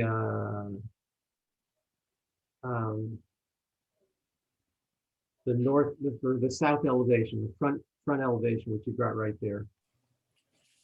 So they're applying for a roof walk, and I did some looking through NHA's website. There was a roof walk on this building, so that seems to be acceptable. I might question the overall size of the roof walk that's shown here.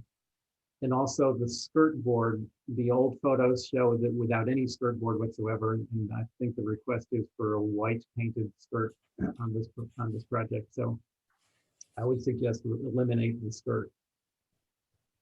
They're also asking for clapboards to change from shingles.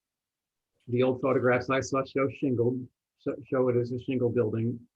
If you know, to be acceptable as a new clapboarded building, they would need to demonstrate that somewhere in its history there were at one time clapboards on this building, which wasn't evident on the pictures that I saw. So I would be opposed to the clapboard change unless shown otherwise. On that south elevation to the lower left, there is shown a new French door. It's a single 15 light, I believe. It says full glaze or something. I think that would be, if you need to have a door there, it is set back fairly far. I'm not too concerned about there being a door, but I don't think it should be a 15 light. I think there should be a panel. In fact, all the French doors, I think, should have a lower, could be maybe a 12 light with a lower panel. Moving around to the north side, next.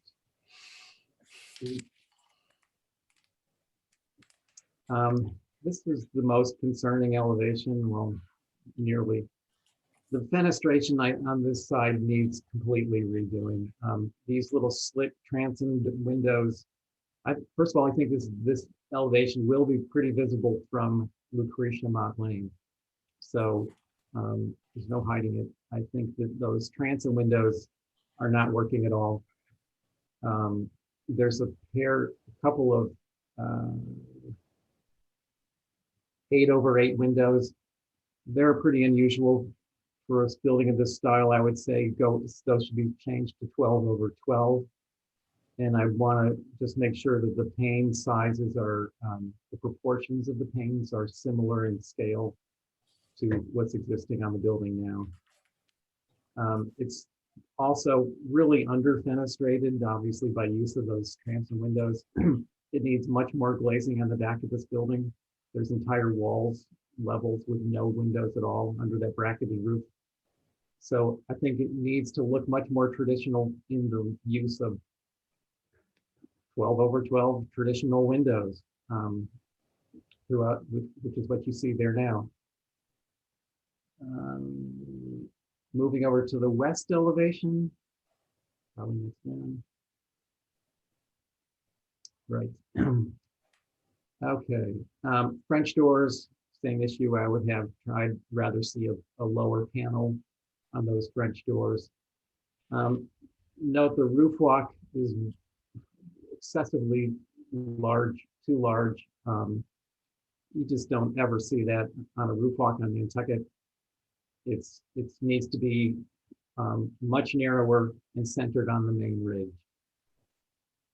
The noticeable on this elevation also is that bracketed roof to the lower left.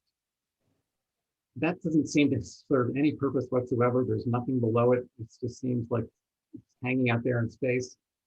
That whole concept, I think, needs to go. That roof, that whole roof and bracketing system doesn't fit in anywhere. Now over to the east, Holly, if you would. Okay, this is the, so, you know, concealing an elevator shaft in this oversized brick chimney mass really doesn't fly either. That's got to go completely. And the outdoor shower, we don't like to see showers up on porches or decks. That should be down on a grade where they traditionally are. And there's a skylight shown. I'm guessing it's a new skylight. Any skylight in the old historic district needs to be made of wood and is usually up close to the ridge where it has the appearance of a roof hatch. So those are my initial comments, and I'm going to open it up to the rest of the board. Anybody wants to? Lucy, I see your hand up. Go ahead. Okay, I'll start on the front. I see that the color, the clapboard, you wanted to change it to the blue, which I don't think really is fitting for that streetscape. Though I know the Ships Inn around the corner is blue, which is not held up very well. Also, if you were going to do a blue, that wouldn't be glossy, would it? And the vent pipe, if you're going to spend the amount of time and money on this house and redo the bathroom, that vent pipe on the front of the house, hopefully you can reroute that so it's on the back of the house, or at least it should be copper. And I agree totally with Mickey with all your comments. I would add that those square windows, the 12/12s in the upstairs bathroom, both on the front and the back, are not attractive. And the slit windows in the back are very visible from Lucretia Mott. I was up there yesterday. You couldn't miss them. Yes, I know that they're planning on putting a bed there, but as we all know, most of us have houses and the beds are in front of the windows. If that's a problem, you get wooden shutters and close them in the bottom half of your windows. And let's see. That's it for now. Thank you. Thanks, Lucy. Angus? I agree with pretty much everything that has been said.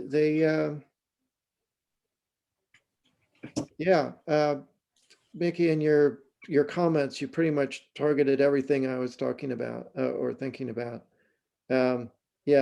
The outdoor shower needing to be at grade, and the awning thing that it looks like there's a balcony or something on it. I think that needs to get rethought. But yeah, all the comments about the fenestration, the skylight, the ribbon windows. I think you pretty much got everything, Mickey. Thanks. Okay. Jason? Yeah, I think after this one I have to go because it's been 2 hours of cutting in and out. But what is the date? I don't remember the date of the main part of the house, Holly, and what is the date of the L? The main structure, being a typical Nantucket, is circa 1810. Is what I got off the NHA website. I don't know if the applicant indicated that on the application at all. Anything? I didn't see. Okay. It's definitely federal period. But it's a typical Nantucket. Before 1795, Asa Gardner House. Okay, perfect. So that means, is there an HDC survey in here? I didn't look, I apologize. Nice. Thank you for this information, by the way.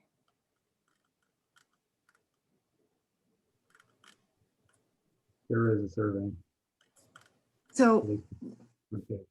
well, the clapboard is not, I think, is appropriate given the date of the house, nor given its location on school, but also, oh, is it Martha Grotzinger's old house? Or is that just? Merriman? The L concerns me because if that is an L that was even added later, the chimney should not be going away. Because it could likely be a kitchen L. So I have concerns with that. And I agree with everything else that has been said.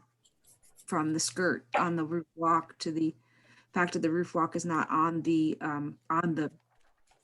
roof properly, to the little slit windows, et cetera, et cetera. Okay. I see that someone from Flavin is attending. Do you want to chime in and discuss this?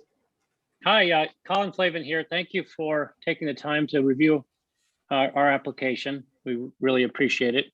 I think a number of the suggestions that you've made, I would certainly need to speak with the owner of the home to get their opinion. But perhaps we could sort of start with the west elevation. And I just wanted to point out, thanks, Holly, in advance.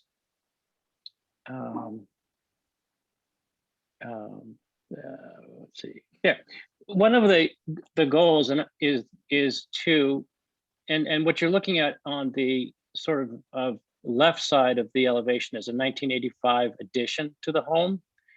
So and if you kind of contrast the existing house at the top of the page with below, we've tried to get away from the ganged window approach that was done in the 80s and do something that we hoped was a lot more consistent with the historic district in Nantucket. So that was hence the more divided light independent windows that we've shown in that gable. And then to the left of the gable, what we'd like to have a small porch off of the master bedroom. And we set that porch back into a sloped roof to try and make it quieter. And then the bracketed return of that roof that was mentioned is covering a basement entrance on that side of the house, with providing some cover to that area, but also as a way we thought to make the second floor deck a little bit less evident or obtrusive. And then maybe we can look on the south elevation. And I think your points are well taken in regard to the fenestration above the bed. I'm sorry, we want to go on the opposite side there. Thank you. Yeah, and certainly we can speak with our client in regard to those slit windows, if you will, that might be able to be improved. And you can see the to the right is the small balcony deck that is surrounded by the bracketed roof. Let's see if we could go to the east elevation, please. Let's see. There we go.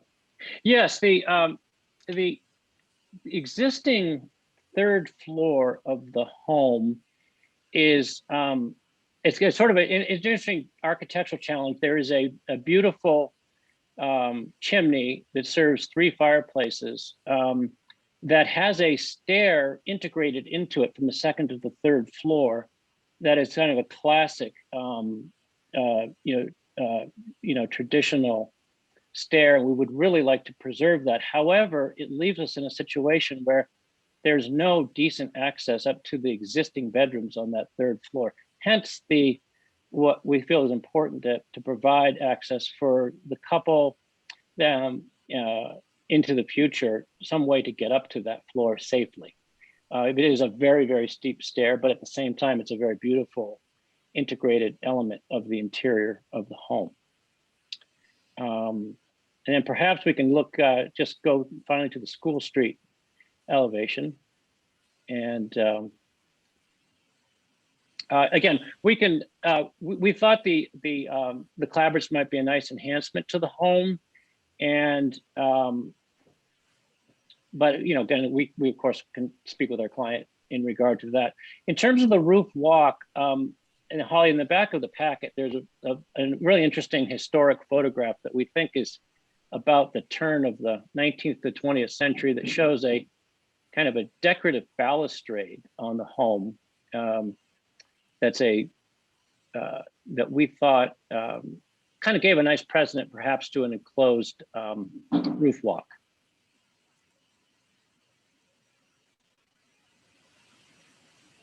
Thank you for all this historical information, by the way. Oh, you bet.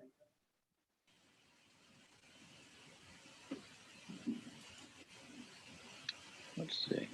Yeah, we're getting really close now. This is Nathan from Flavin Architects. It's up a little bit.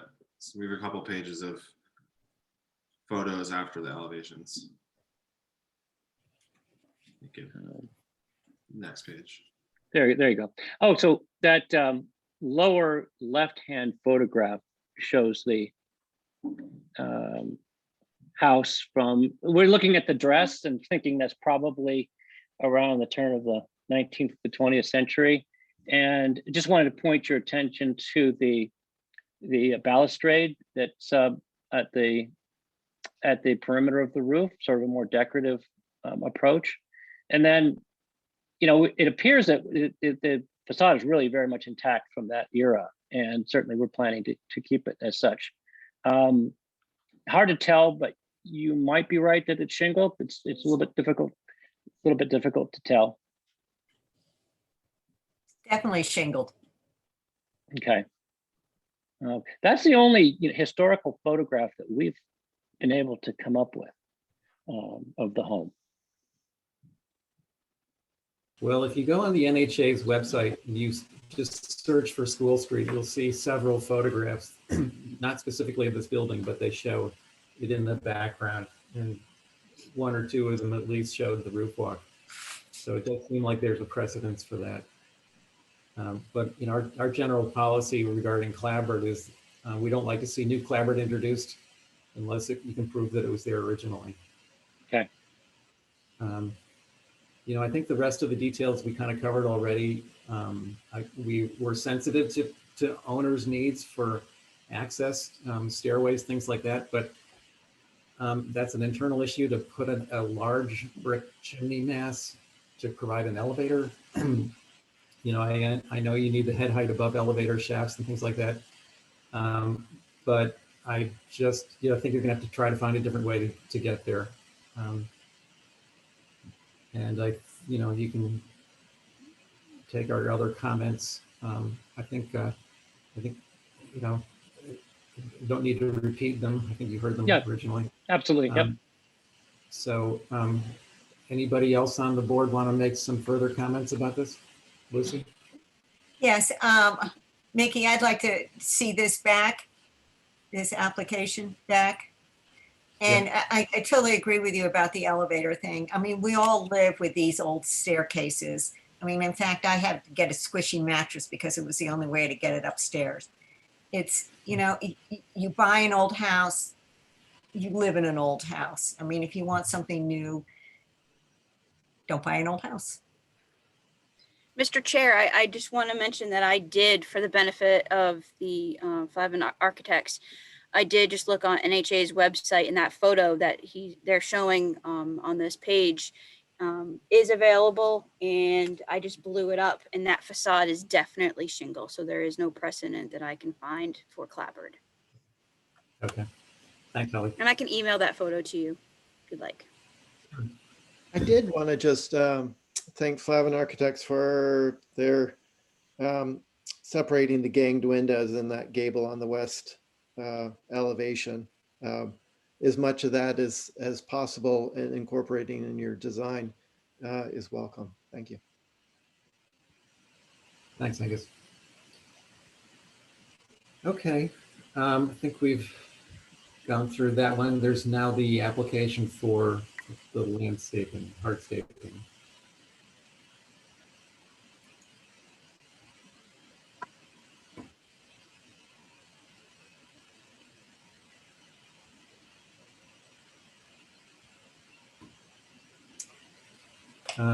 So comments about that were relatively little. I think the biggest concern I had was something that I didn't really understand terribly well was there's a large boulder type retaining feature in the back. And if there was an elevation, I can't even remember. It looked, yeah, there we go, lower right. Definitely not something we're used to seeing in the old historic district on Nantucket. You know, if you need to retain, there are more appropriate ways of doing it. The retaining stone, it sounds like you're reusing much of the existing material from the retaining wall. So I assume that all the new retaining will match the stone type that's presently on site. And I believe there are some pictures of that. There's a pretty large patio shown to the back of the property, and I don't recall seeing what type of stone the patio is made out of. And one other comment, there's an AC unit mentioned, shown on a plan that definitely needs to be fully screened from on all sides.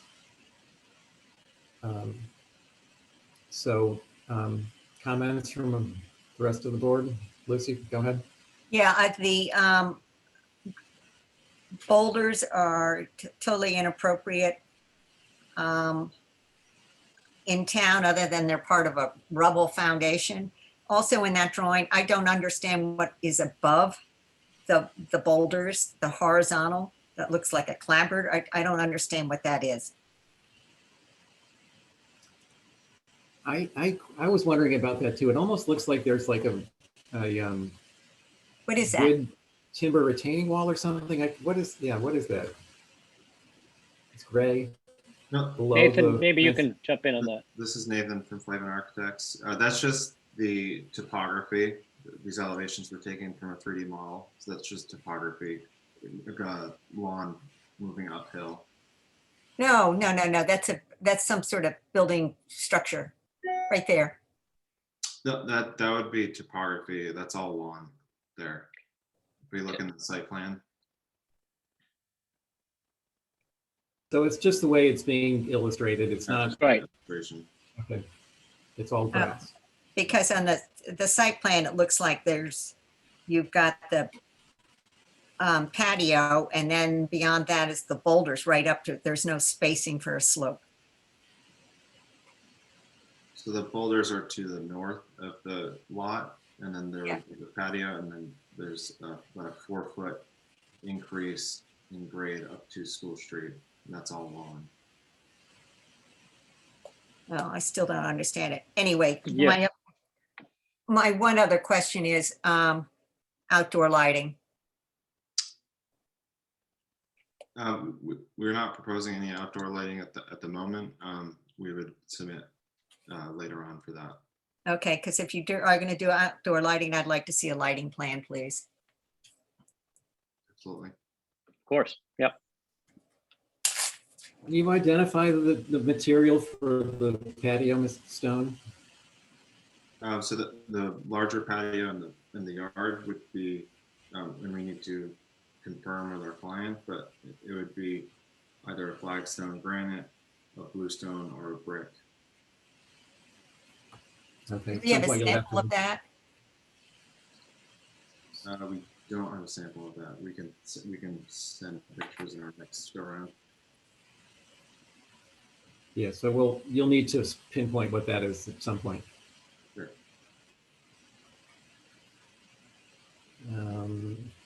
Angus.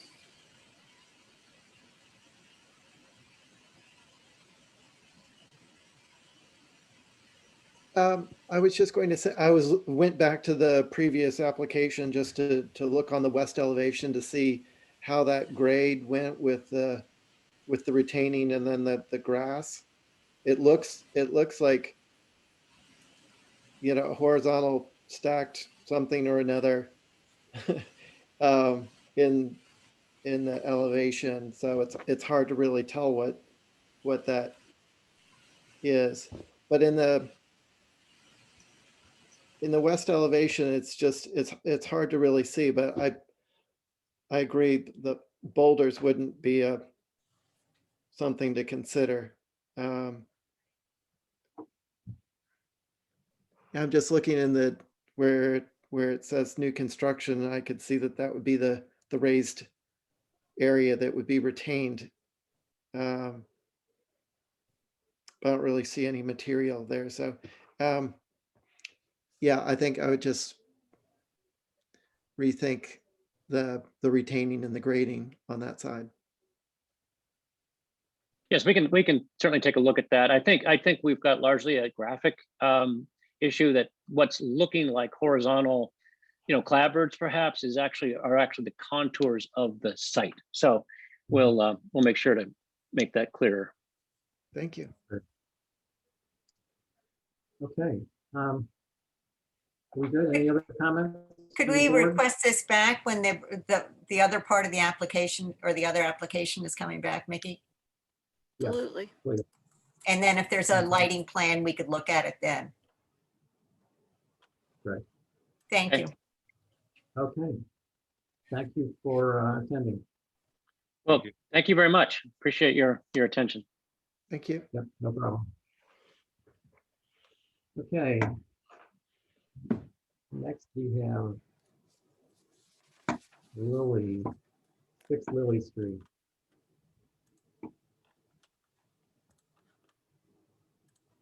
Renovations. Wait, what did it say? Yeah. Sorry, it's loading. Yep.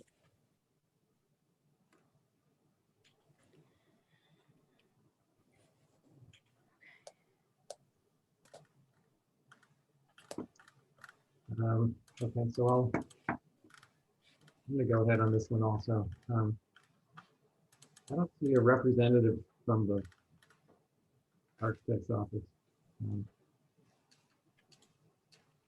So anyway, 6 Lilly. Okay, starting there on the north elevation.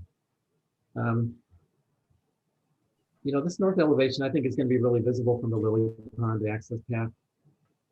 So, looking at that and now compare it to the smaller original existing condition. What they're doing is they're cutting back this large shed dormer, which gives them a pretty large second floor deck overlooking the Lilly Pond area, I guess. So when they cut back, they push the wall back, it raises the plate. And it's just, to me, a very inappropriate way to deal with that dormer. It's much too tall, it's way out of balance. The transoms don't look good. I know the rest of the building has some existing transoms, which is unfortunate, but I'd rather not add any new ones to the building that are going to be visible. So, not just the roof line on that view, but the triple French doors, way too much glazing in terms of doors. They can easily accomplish what they want by putting in a door and a window next to it. Just the French doors is not good. Also on the that's the north elevation. On the is it the west elevation? So what is that, Holly? Is that south? This one's the south. Yep. Okay, so my only comments on the south were, ganging all those windows together. I know they've got some existing, but no reason to make it, go in the wrong direction there. I think they need to separate some of those windows. There's just a quick view of the north elevation that shows another set of French doors onto that same second floor deck. It's not the north, it's the, what am I looking for?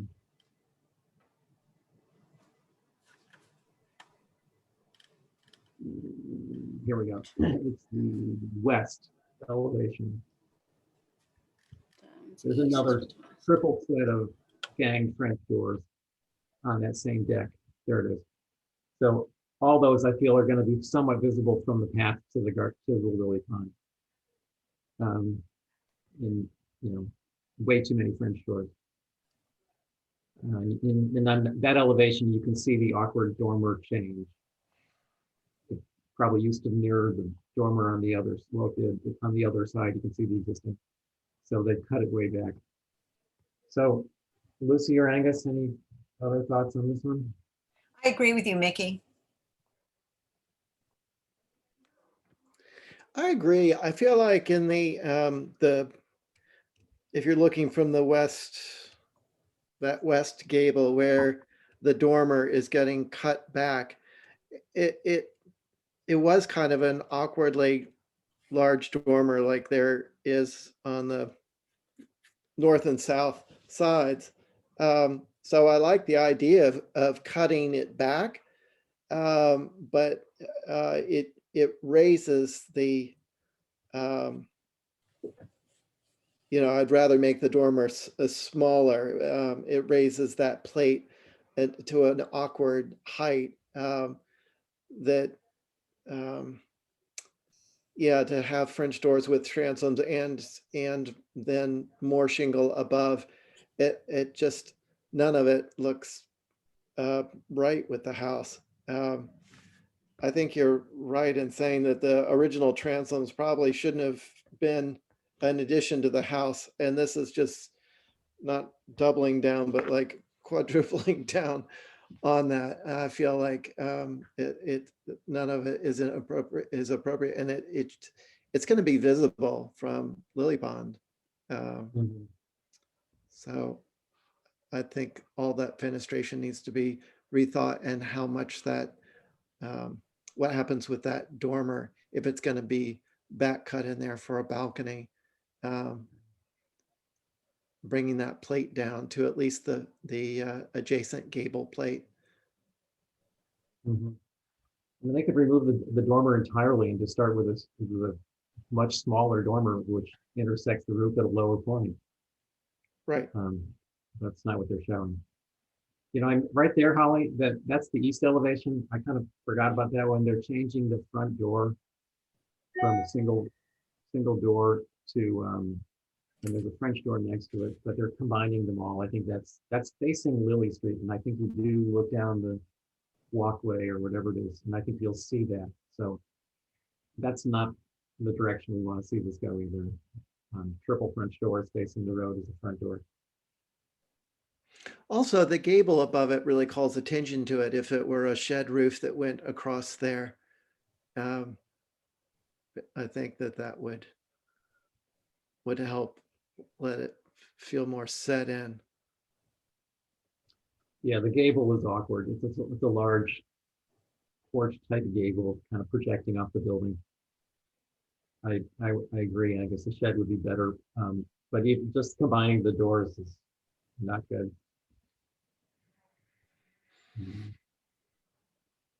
Can we see that back with whatever revisions are made? Holly, thanks. Okay, any other comments here? Okay, next. We're getting there. Lowell Place.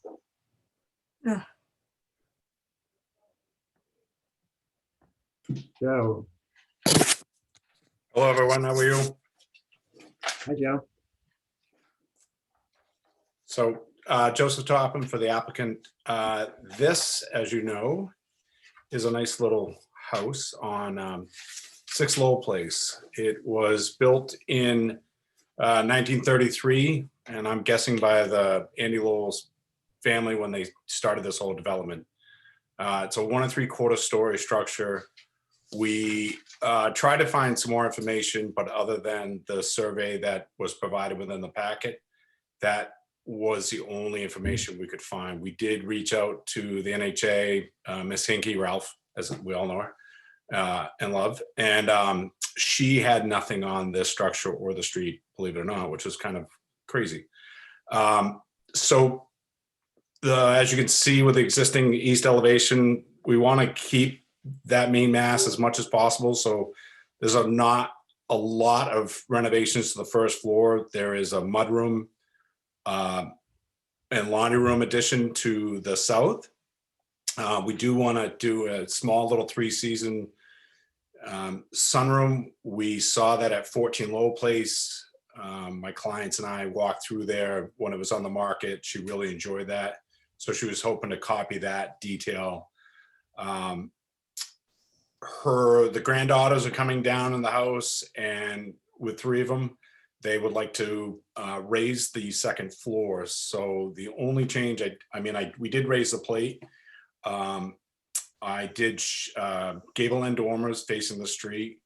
The existing roof pitch is a 7 and 12, but I went to an 8-12 just to get a little more height.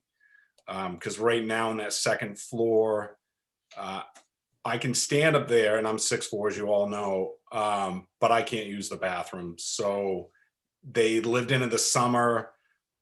They really found it problematic. The sink fell off the wall. It's sitting on a chair right now. So there's been really nothing to it why the Zaps lived in the house. So they just want to do some upkeep, more to the exterior and the second floor. We do want to lift up the house and put a full foundation under it. There is a crawl space foundation, if you will, but someone did come in at a later date, come in at about 4 feet and dig down another 3.5 feet.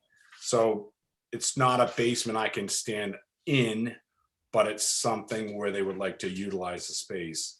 One thing I did do at 4 Lowell Place is we had, if you go to the exterior elevations, please, photographs, Holly. You can see they have the brick that has that wild undulation. They're all done. I actually found a gentleman that still has one of the original presses, and so he makes anywhere from 3 to 5 blocks per day, where he takes an original CMU block and then he puts the facade on it. And so I was able to purchase those for 4 Lowell Place, and we're hoping to do the same detail there. So what happens is you'll see the 3 to 4 courses of the original brick, but then below that would be a conventional poured concrete wall. I am still very good friends with my client at 4 Lowell Place. Inherited being a caretaker, which I'm not. And it's held up very well. And that is the one feature that I really like about the renovation that we did for his house. In that house, we had 6 grandsons. So it's great that more families are buying or going to be taking advantage of these homes. So that, and in the back are 2 other houses that they own the property. You have seen that application from Bo Wilson, and he is fixing some windows and reshingling and upgrading. So right now, they really don't want to do a lot to it. They just like to come to Nantucket and enjoy Nantucket as much as possible. Thank you. Okay, thanks, Joe. It's kind of a lot going on in this little old building, but I didn't mind the general direction that Joe's going in here. Couple comments I had though are that Lowell Place is a road with little buildings. We're hoping to kind of keep it that way, and it's a little bit over 26 feet high. The ridge was just starting to feel the whole roof plane kind of big. So I guess my comment would be, can we somehow lower that? And the only thing I could think of was just to maybe even salt box that so that the shed dormer in the back becomes more of a real dormer rather than flush dormer. That would drop the ridge. Yeah, quite which a was bit. there before. I mean, that's if you go to the south elevation, Holly, please. Yeah, it was originally a salt box. So Okay. that's kind of what I'm suggesting is that it's a big shed dormer. You probably won't lose a lot of headroom in there. And I don't mind the front gable dormers. I think it fits in. I like the porches around the front. There's one little nitty detail that when you look at the south elevation, the side view of the front porch, you're showing the windows, and you're using the same size windows as on the front, and they don't quite reach to the back wall. So you've got the vertical siding going up to the side of it. I'd love to see you try to not have the siding go there, maybe center the windows and just have wider trim boards, or possibly use a slightly wider window, which wouldn't be terribly noticeable. But I'd rather see that window sill run straight all the way through and the boards stay all below it. Oh, good Just point. a clean trim board on either side. And another nitty thing is, the vertical boards below the porches, they're kind of a continuation of the ones above. Maybe that could change to lattice, but that's not I don't really care that much about that. Just to break that up a little bit. Otherwise, I think it's still a small, charming little building. I like the porches. I don't mind the garage. Lucy, around this thoughts? Go ahead, Lucy. I just would like to at some point know where the AC units are going to go. That's a really good question. Right now, they don't have AC in the house. There's been no discussion of putting AC in the house. Yeah, I can ask him, but I don't think there's any intent of putting it in. If it is, it would be on the back side of that garage bay on the west elevation. Okay. Tuck it in there. And I could even do probably a window well and put them down below. Thank you. Yeah, thank you. But there's been no discussion of that. Yeah, I just hate to see them on the front of the house, or just inflicted on everybody else in the neighborhood. Oh, good Lord, I'm with you. Yes. This is a community or a road, street, lane, that everyone communicates, everyone speaks to. It's a nice little neighborhood, and yeah, so we want to keep that. That's right. Thank you. Yeah, just bring it back. Joe, if you put them in the future, just bring it back to us. Yes, absolutely. Angus? Hey, Joe. Yes. If you've been watching the HDC meetings with the proposals for the end of the street, there's been a repeated application of something that's really out of scale with the street. And it really brought to our attention the scale of everything on that street and how understated it is. They're just kind of simple, low structures. This dramatically changes the scale and feeling of this house. It's hard to look at the before and afters and put much of a connection to it. I appreciate the energy that you put into finding the rusticated block. I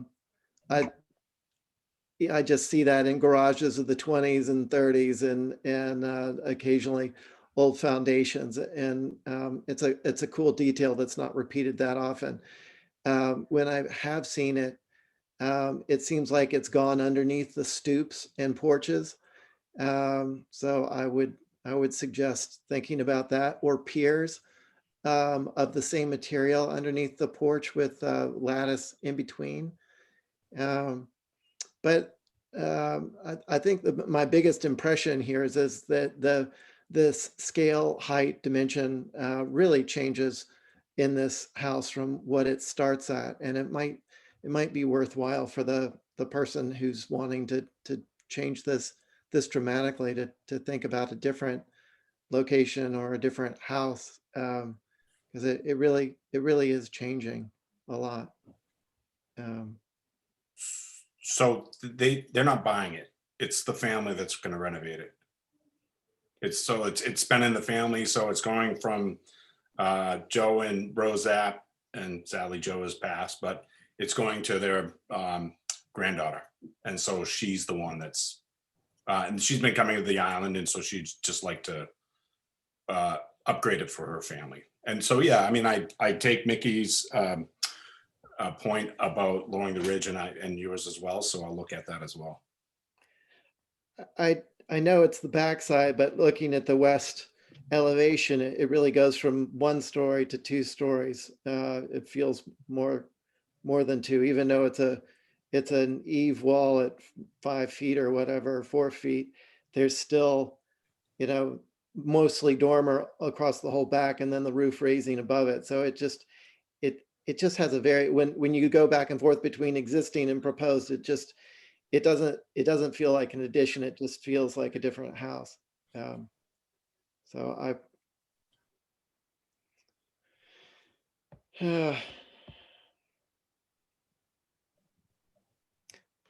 yeah, I guess my concern is the dramatic change in the building and what it does with the street. We've heard from the neighbors about how they like the scale of the street. And I think it's somewhat unusual street, and that these houses are of the age and style that they are. They're different than what's on Main Street or you know, around the corner. So I think it'd be good to stick a little closer to the style and scale of what's there. Okay. All right. Thank you. Thank you. I get a little bit of a mix there, but you get the general idea. No, you guys were clear and concise, and I know exactly what I need to do. So I will get started. Great. Thank you all for your time. Hi, Thanks. Holly. Hi, Holly. All right. 2 more to go here. Can we see 30 that back, Holly? Yeah. Still no Linda Williams or Mirka. Do you want to do 36 Lilly Street? Yeah, let's stick to the following down. Let's go to 36 Lilly.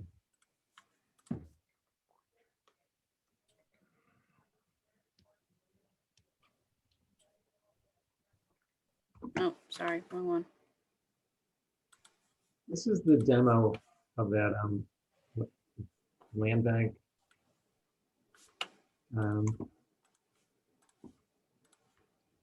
I asked Mary Bergman about this one, and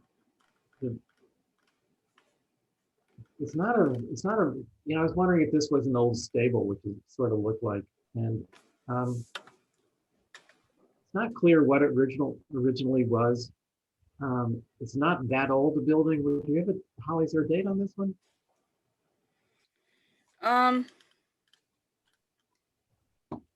Partial Linda's in- 1926. Yeah, that's Yeah. what Linda is indicating, 26. Yeah. You know, what was it? Was it built as a stable? Was it a carriage house, a barn? I mean, half of it's gone, so it's really hard to tell what it was to begin with.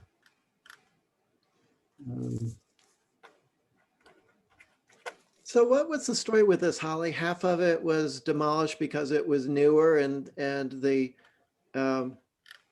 the older part was left, and that's what we're looking at.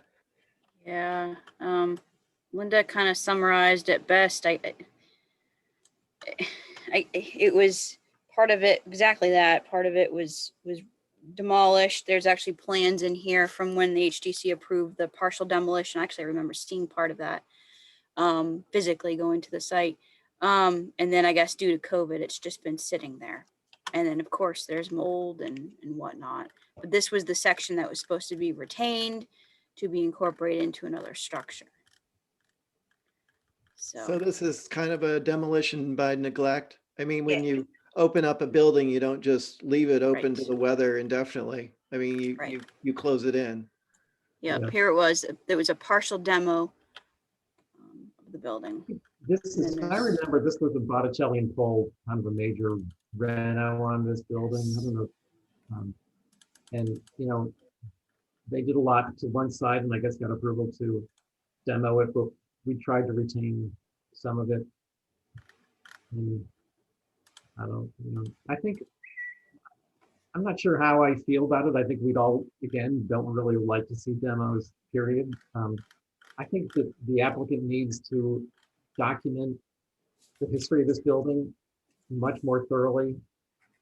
Provide, at least if nothing else, just for the record, some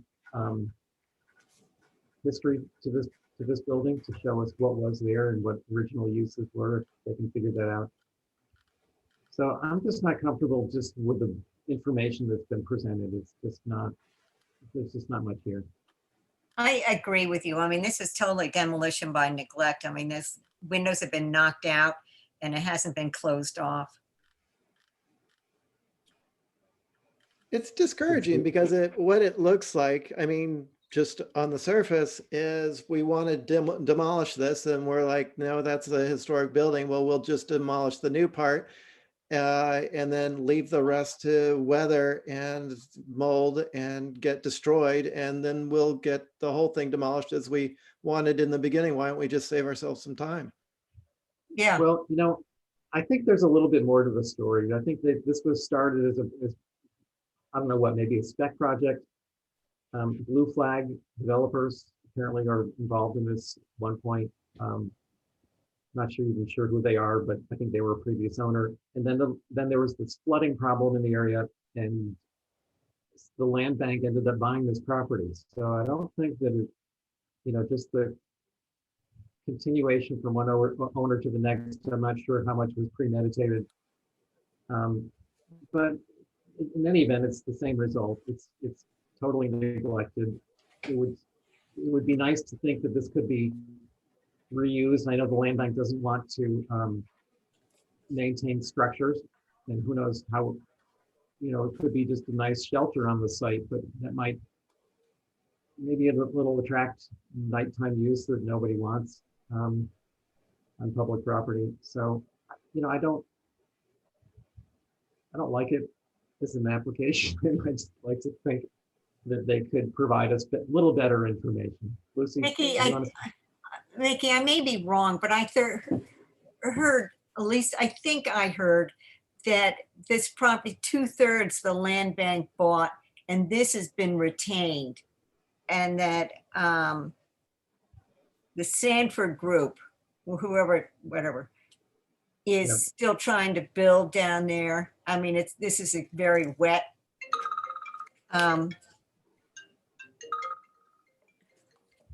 So that I think that this is not part of land bank at all. you may be right. The application does say Lilly Street, 36 Lilly LLC. So Yeah. it's still in private ownership. So I don't, I don't think it needs to be torn down. I think it's an old building and we should try to retain it. I think Linda's not here, but I think we need more information before I'm willing to really go either way on this one. Representation and more documentation. So. HSAB requests back. Yeah.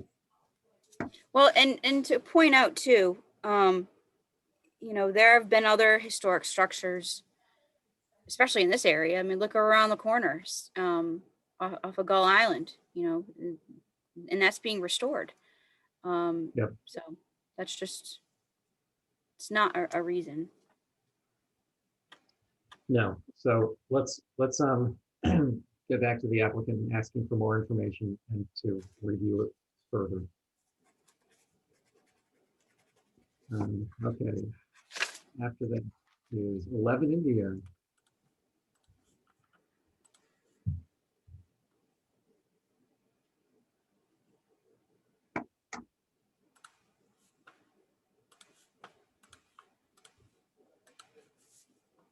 This is still the same application we looked at before. There are not very many changes, if any.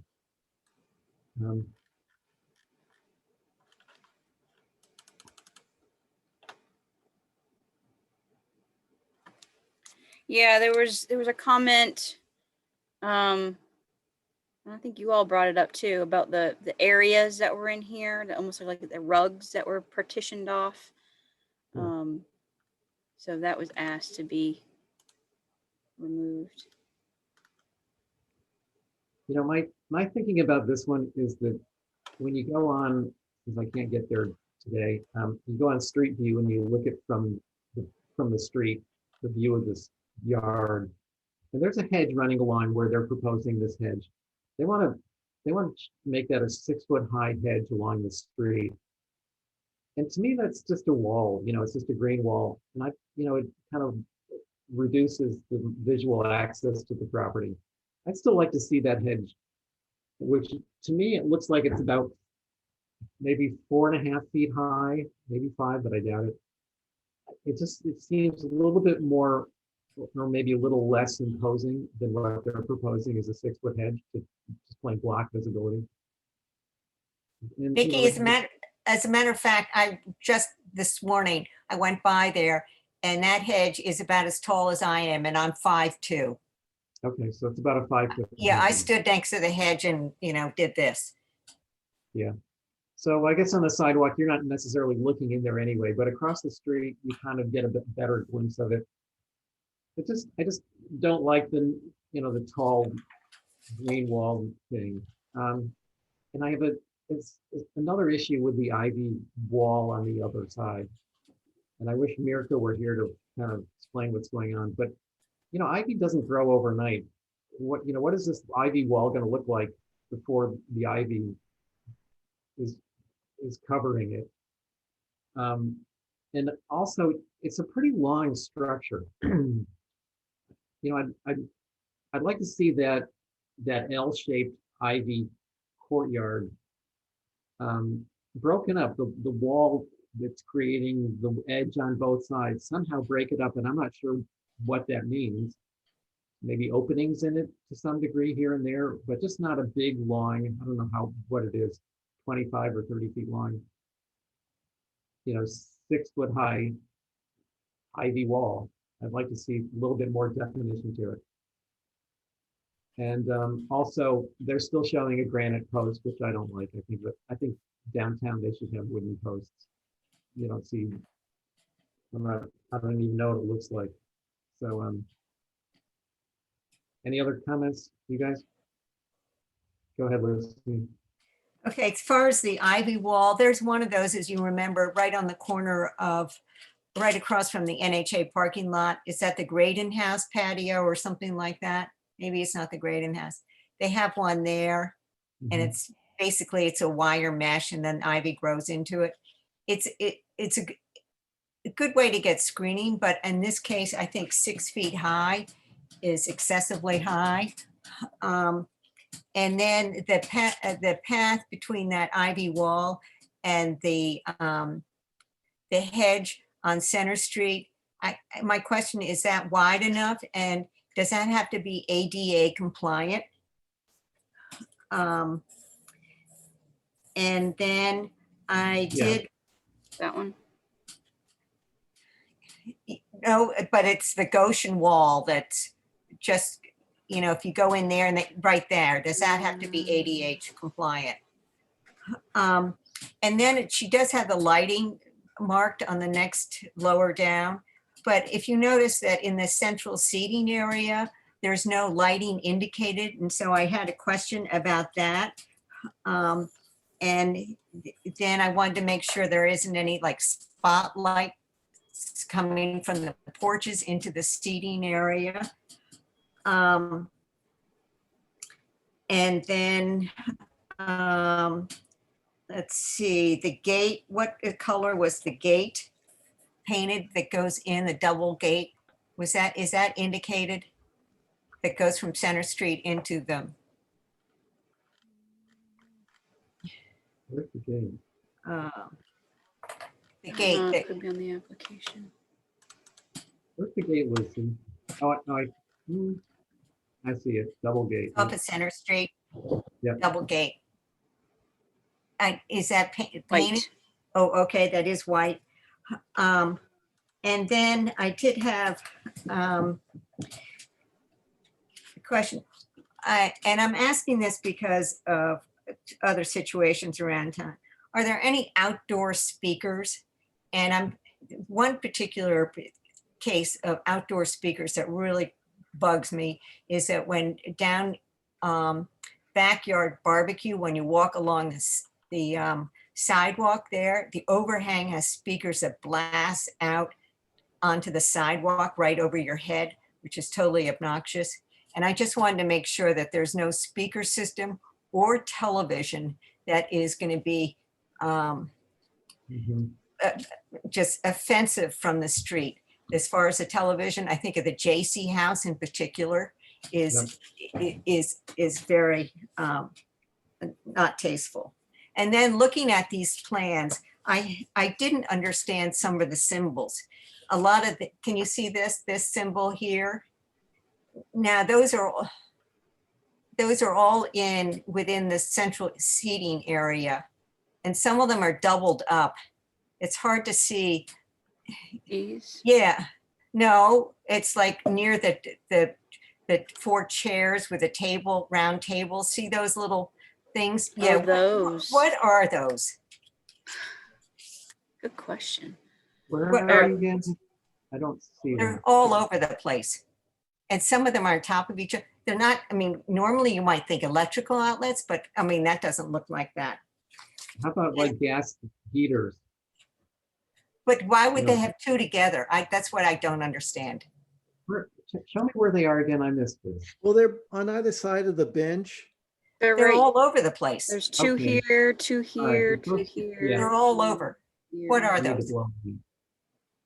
Are they Maybe it's a speakers? combination of like water and electricity or something. I don't know, but I think that those should be questioned. And then this seating area that's in the central area. No, it's okay. It's in the central area, but it's got a circle with, Oh, right here. yeah. Now I don't understand that. I asked her before about this central thing. She said, no, it's not a fire pit, but Looks like it is.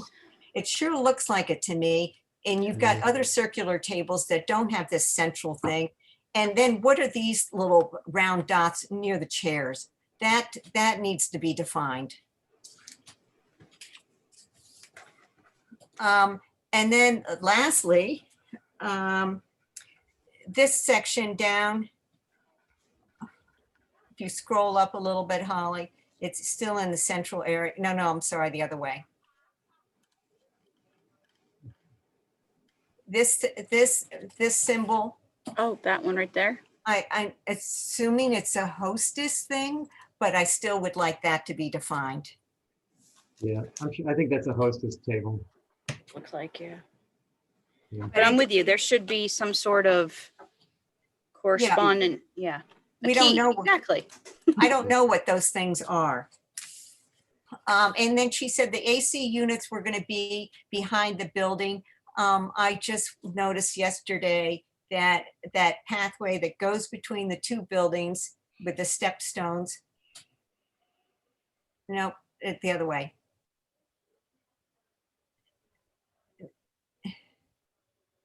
No, no, I'm sorry.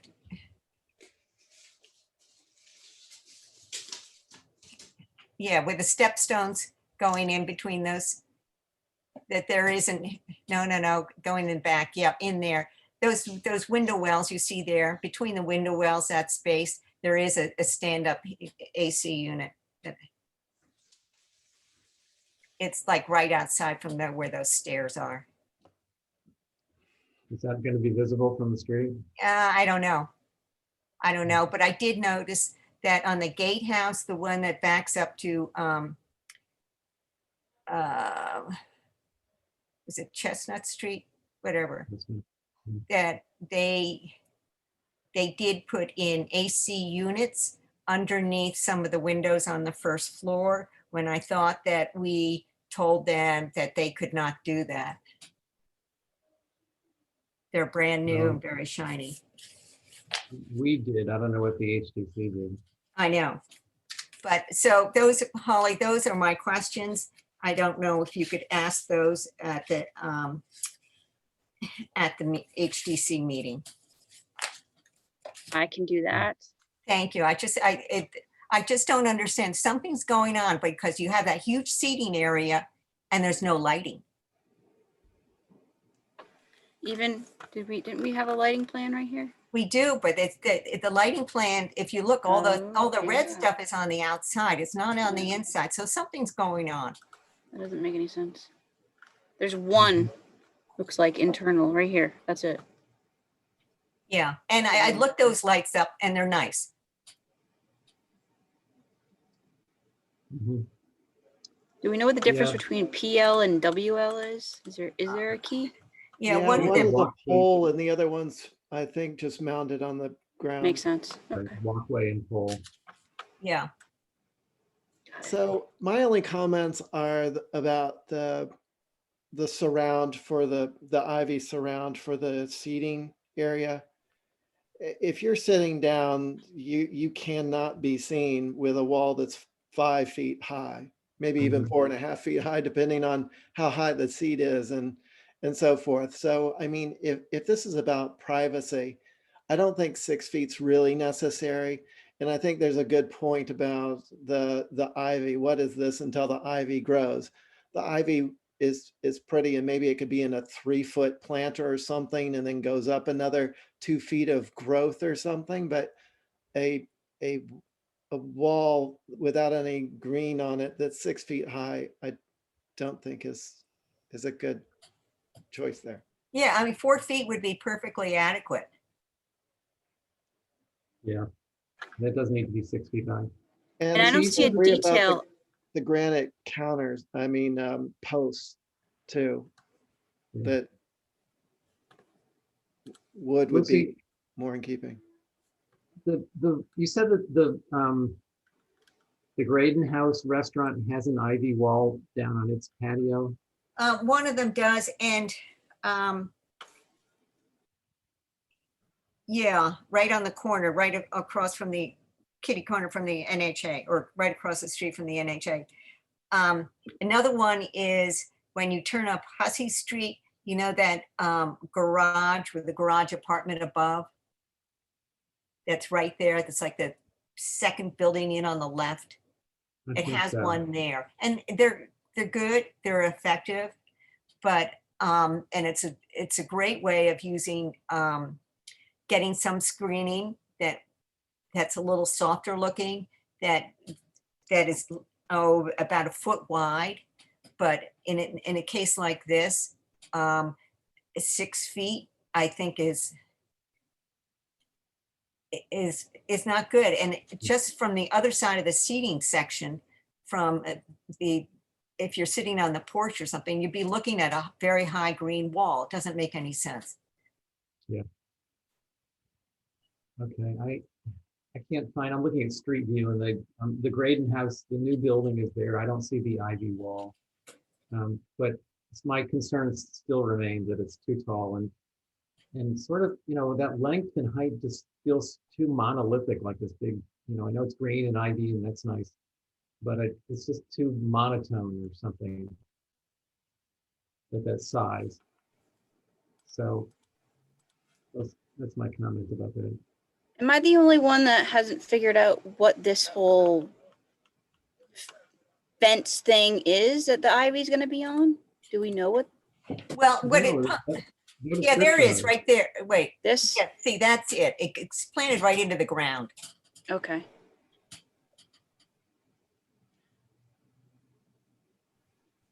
But what's it on? What's the structure that the ivy Right. is on? I think it's just a That's what I'm not getting. wire fencing of some sort. It's probably a coated wire, Yep.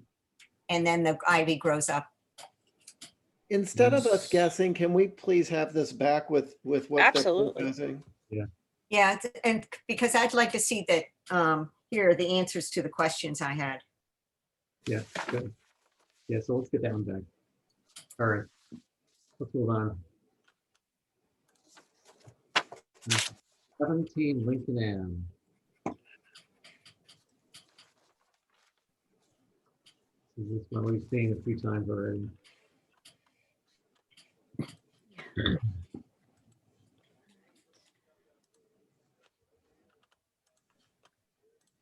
Thank you guys. I appreciate this.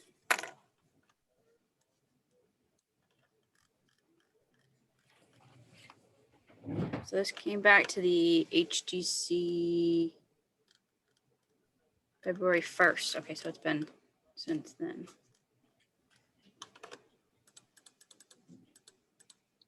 kind of wish we could have seen, the most recent proposal rather than just the original drawing. Just to see what the current revisions have been. I can't remember what our comments were and what she's changed relative to the comments. But there has been some changes. Yes, I apologize. I don't have your comments from previous available with me at the moment. So, I think I have fewer comments, but similar ones on the south elevation. So that's on the probably the east elevation. Next one down, I suspect. There we go. That whole, I guess if what we're looking at previous approval means that that's what was built. That's the as-built. I'm not sure if that's what that is. I believe that is the previous, yes. Because, they're demoing this building, talk about a waste of, material and stuff. But if that's the whole porch, gable, hip porch and the bay window and the deck, to me is really awkward. It seems like if they're going to rebuild this thing, can't we get something that's less awkward than what's shown right there? It's just a weird combination of several different architectural elements that don't seem to blend together well. And another comment I have is the bracketed porch roof in the background on that view. I still don't, I still would prefer to see the roof be a full porch. Anything abbreviated like that just seems like a tutu rather than the full thing. So, I just would rather see that back to the original. It just doesn't look right. Did you say tutu?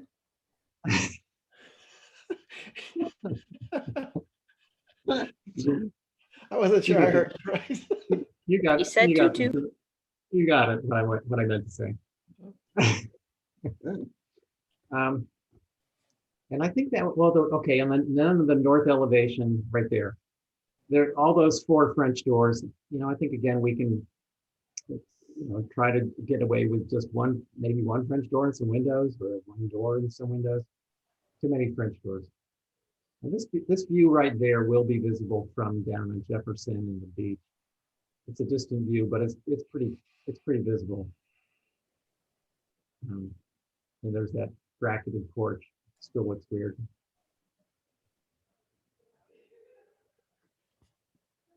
So you guys?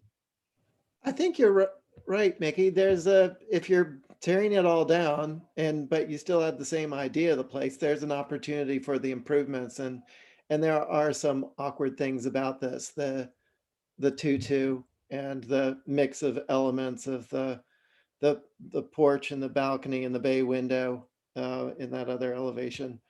I think there are some opportunities to make improvements here. Yeah, good. Lucy? I just find these big houses exhausting. I know. Any other thoughts besides exhausting? No, I mean, I think you're right. I mean, down from Jefferson, it lit up at night. It's just going to be, excessive. Mm-hmm. Just one last comment on the facade, the previous approval with the gable. Maybe that's not exactly right, but it seems better than, there's something about odd numbers, 1, 3, 5. Having the 2 windows above the door, it feels. Yeah. It's a face. That's what it is. It feels like maybe that wants to be a single window dormer without the gable, so it could be a shed like the other adjacent sheds, or maybe some sort of Palladian window where there's 6/6 with flanks on either side, so that but to have the double Mhm. Yeah, I mean, this is the crowning jewel of the facade, and it's like, I think that's a very good point, Agnes. You've got, on either side, flanking the front door, you've got two with one above, and then you've got two with one below. And psychologically, it does kind of do weird things. But there should be just one feature above the door. What about the front door with the side lights? I think that's too much too. I prefer the previous approval. Yeah. Are those shutters on the Yeah. original picture? Yeah.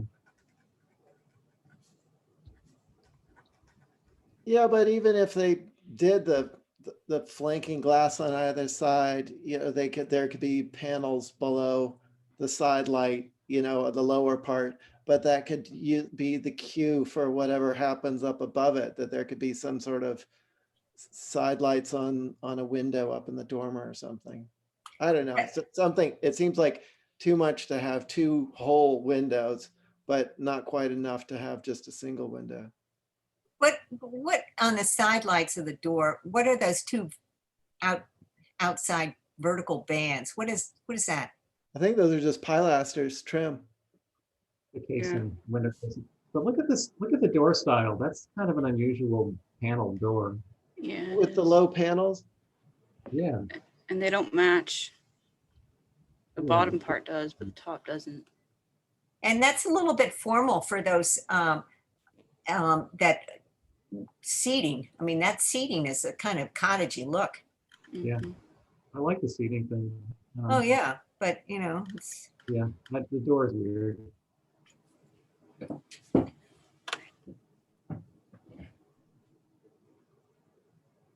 Yeah, those lower panels, you just don't see that anymore.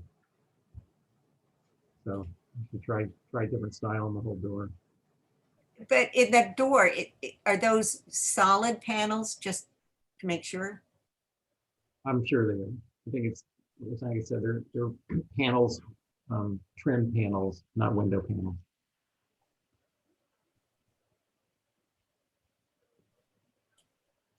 All right, are we good with this one? Yes. Yeah. All right. I mean, So we we're got a couple finished skipped with it. over. What's that? Not good with it. We're finished with it. We're finished with it, right? Sorry. We skipped a couple of these earlier, or at least one of them. Which one did we skip? Walsh? Was it Walsh? I think we did Walsh. That was approved, or not approved, but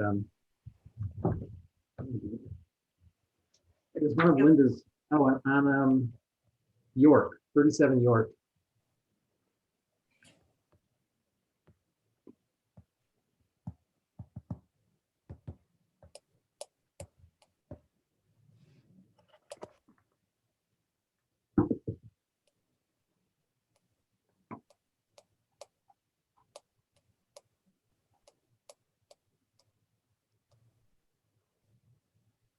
This, I don't think I'm really opposed necessarily to what's going on here, but there's no information. There's no plan. This doesn't say, it's just the application. There's no indication as to what she's really proposing. Yeah, I think someone needs to tell Linda that she's got to make sure her applications are more thorough. I mean, I appreciate she always has a lot of photographs and stuff, but she doesn't really incorporate decent drawings or elevations or anything. No. She, of all people, should know that. Exactly. Totally agree. So I think she's proposing to take that dirt driveway to the left of, so there's two driveways on this property. If you look at the site plan. And she's black marked. It's just have to be, yeah, go up higher there. It looks like that's the one that she wants to brick. And then there's something to do with the front stoop, which doesn't really show anything. So I don't, how can we, she wants to change the front stoop to a granite block, but she's not really indicating what or where or anything. It's just totally missing information. Is that a zoning thing? Or, I mean, can you have a driveway on either side of your house? If you want a second driveway, you have to apply for a special permit to the planning board. It just Be seems requested. awkward. It does. Unless it's an established pre-existing driveway. Correct. then it's- 99.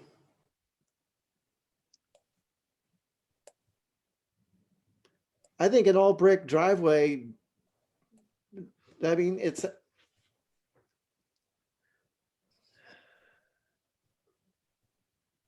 I don't see a site plan. Do you all? I didn't see. I mean, I No. see. Okay. No, just the pictures. there's The a locus locus and plan, here. Okay. Yeah. a Google view. I mean, I just think that, I'm sorry, but I think that someone who does this professionally should be giving us enough information that we should be able to get a good idea of what's going on without her or the somebody, the representative, spending a lot of our time. I mean, Mhm. this, to me, this is not a complete application. It's not. I mean, it says, we need quarter-inch scale drawings. She knows that. Yeah, I mean, it's a burden on the staff. I mean, Holly, you especially, and it's a burden on us as volunteers. So she needs to come back with more information. To Yes. really With review just that. a complete application. Yeah, Not asking a lot. Nope. I think we're done. all right. Amen. Is it dinner time? I God. know. Oh, Been- us, I gotta go make a souffle. Wait a minute. Holly and I have Wait a been minute. at this since 11. Wait, did we? Yeah. Is there one other one that we missed? I want to check. 22 22 Atlantic. Yeah, I see Atlantic, that. yeah. What are we looking at? let's see. 22 Atlantic, which is on the sheet, but I didn't see it in the Agenda. on the it's on the agenda, but I didn't see it in the list. Right. Of- Nora, I so- don't think we have drawings of it. Let me hold on. Let me COVID. I haven't seen this one. What is this? Old business. What is today? Okay, that's 22nd. here. Okay, so this is a new application. 22. Interesting. What is that? New pack. Yeah, I don't see that in here. Unless I'm missing it.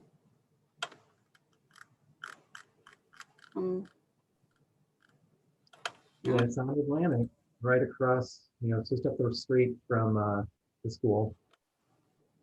3 houses up or so. On the right-hand side going into town. Yeah, Oh, it's not listed in our packet on the view pack online, nor is it in the shared file that I can find. So I'm gonna notate that on the agenda to say that we was not included. Yeah, it says Just go add from there. dormer and stoop. So we need to have that in front of us to comment on. Okay. Do we have a motion to approve the comments? Yes, Long meeting. yes. Second. All those in favor, Lucy? Aye. Aye. Aye. And motion to adjourn. So moved. Lucy seconded. All those in favor? Lucy? Aye. Aye. Megan, Aye. and I'm an aye. Thank you, Holly. Thank you all, Thanks, appreciate Holly. it. Thanks.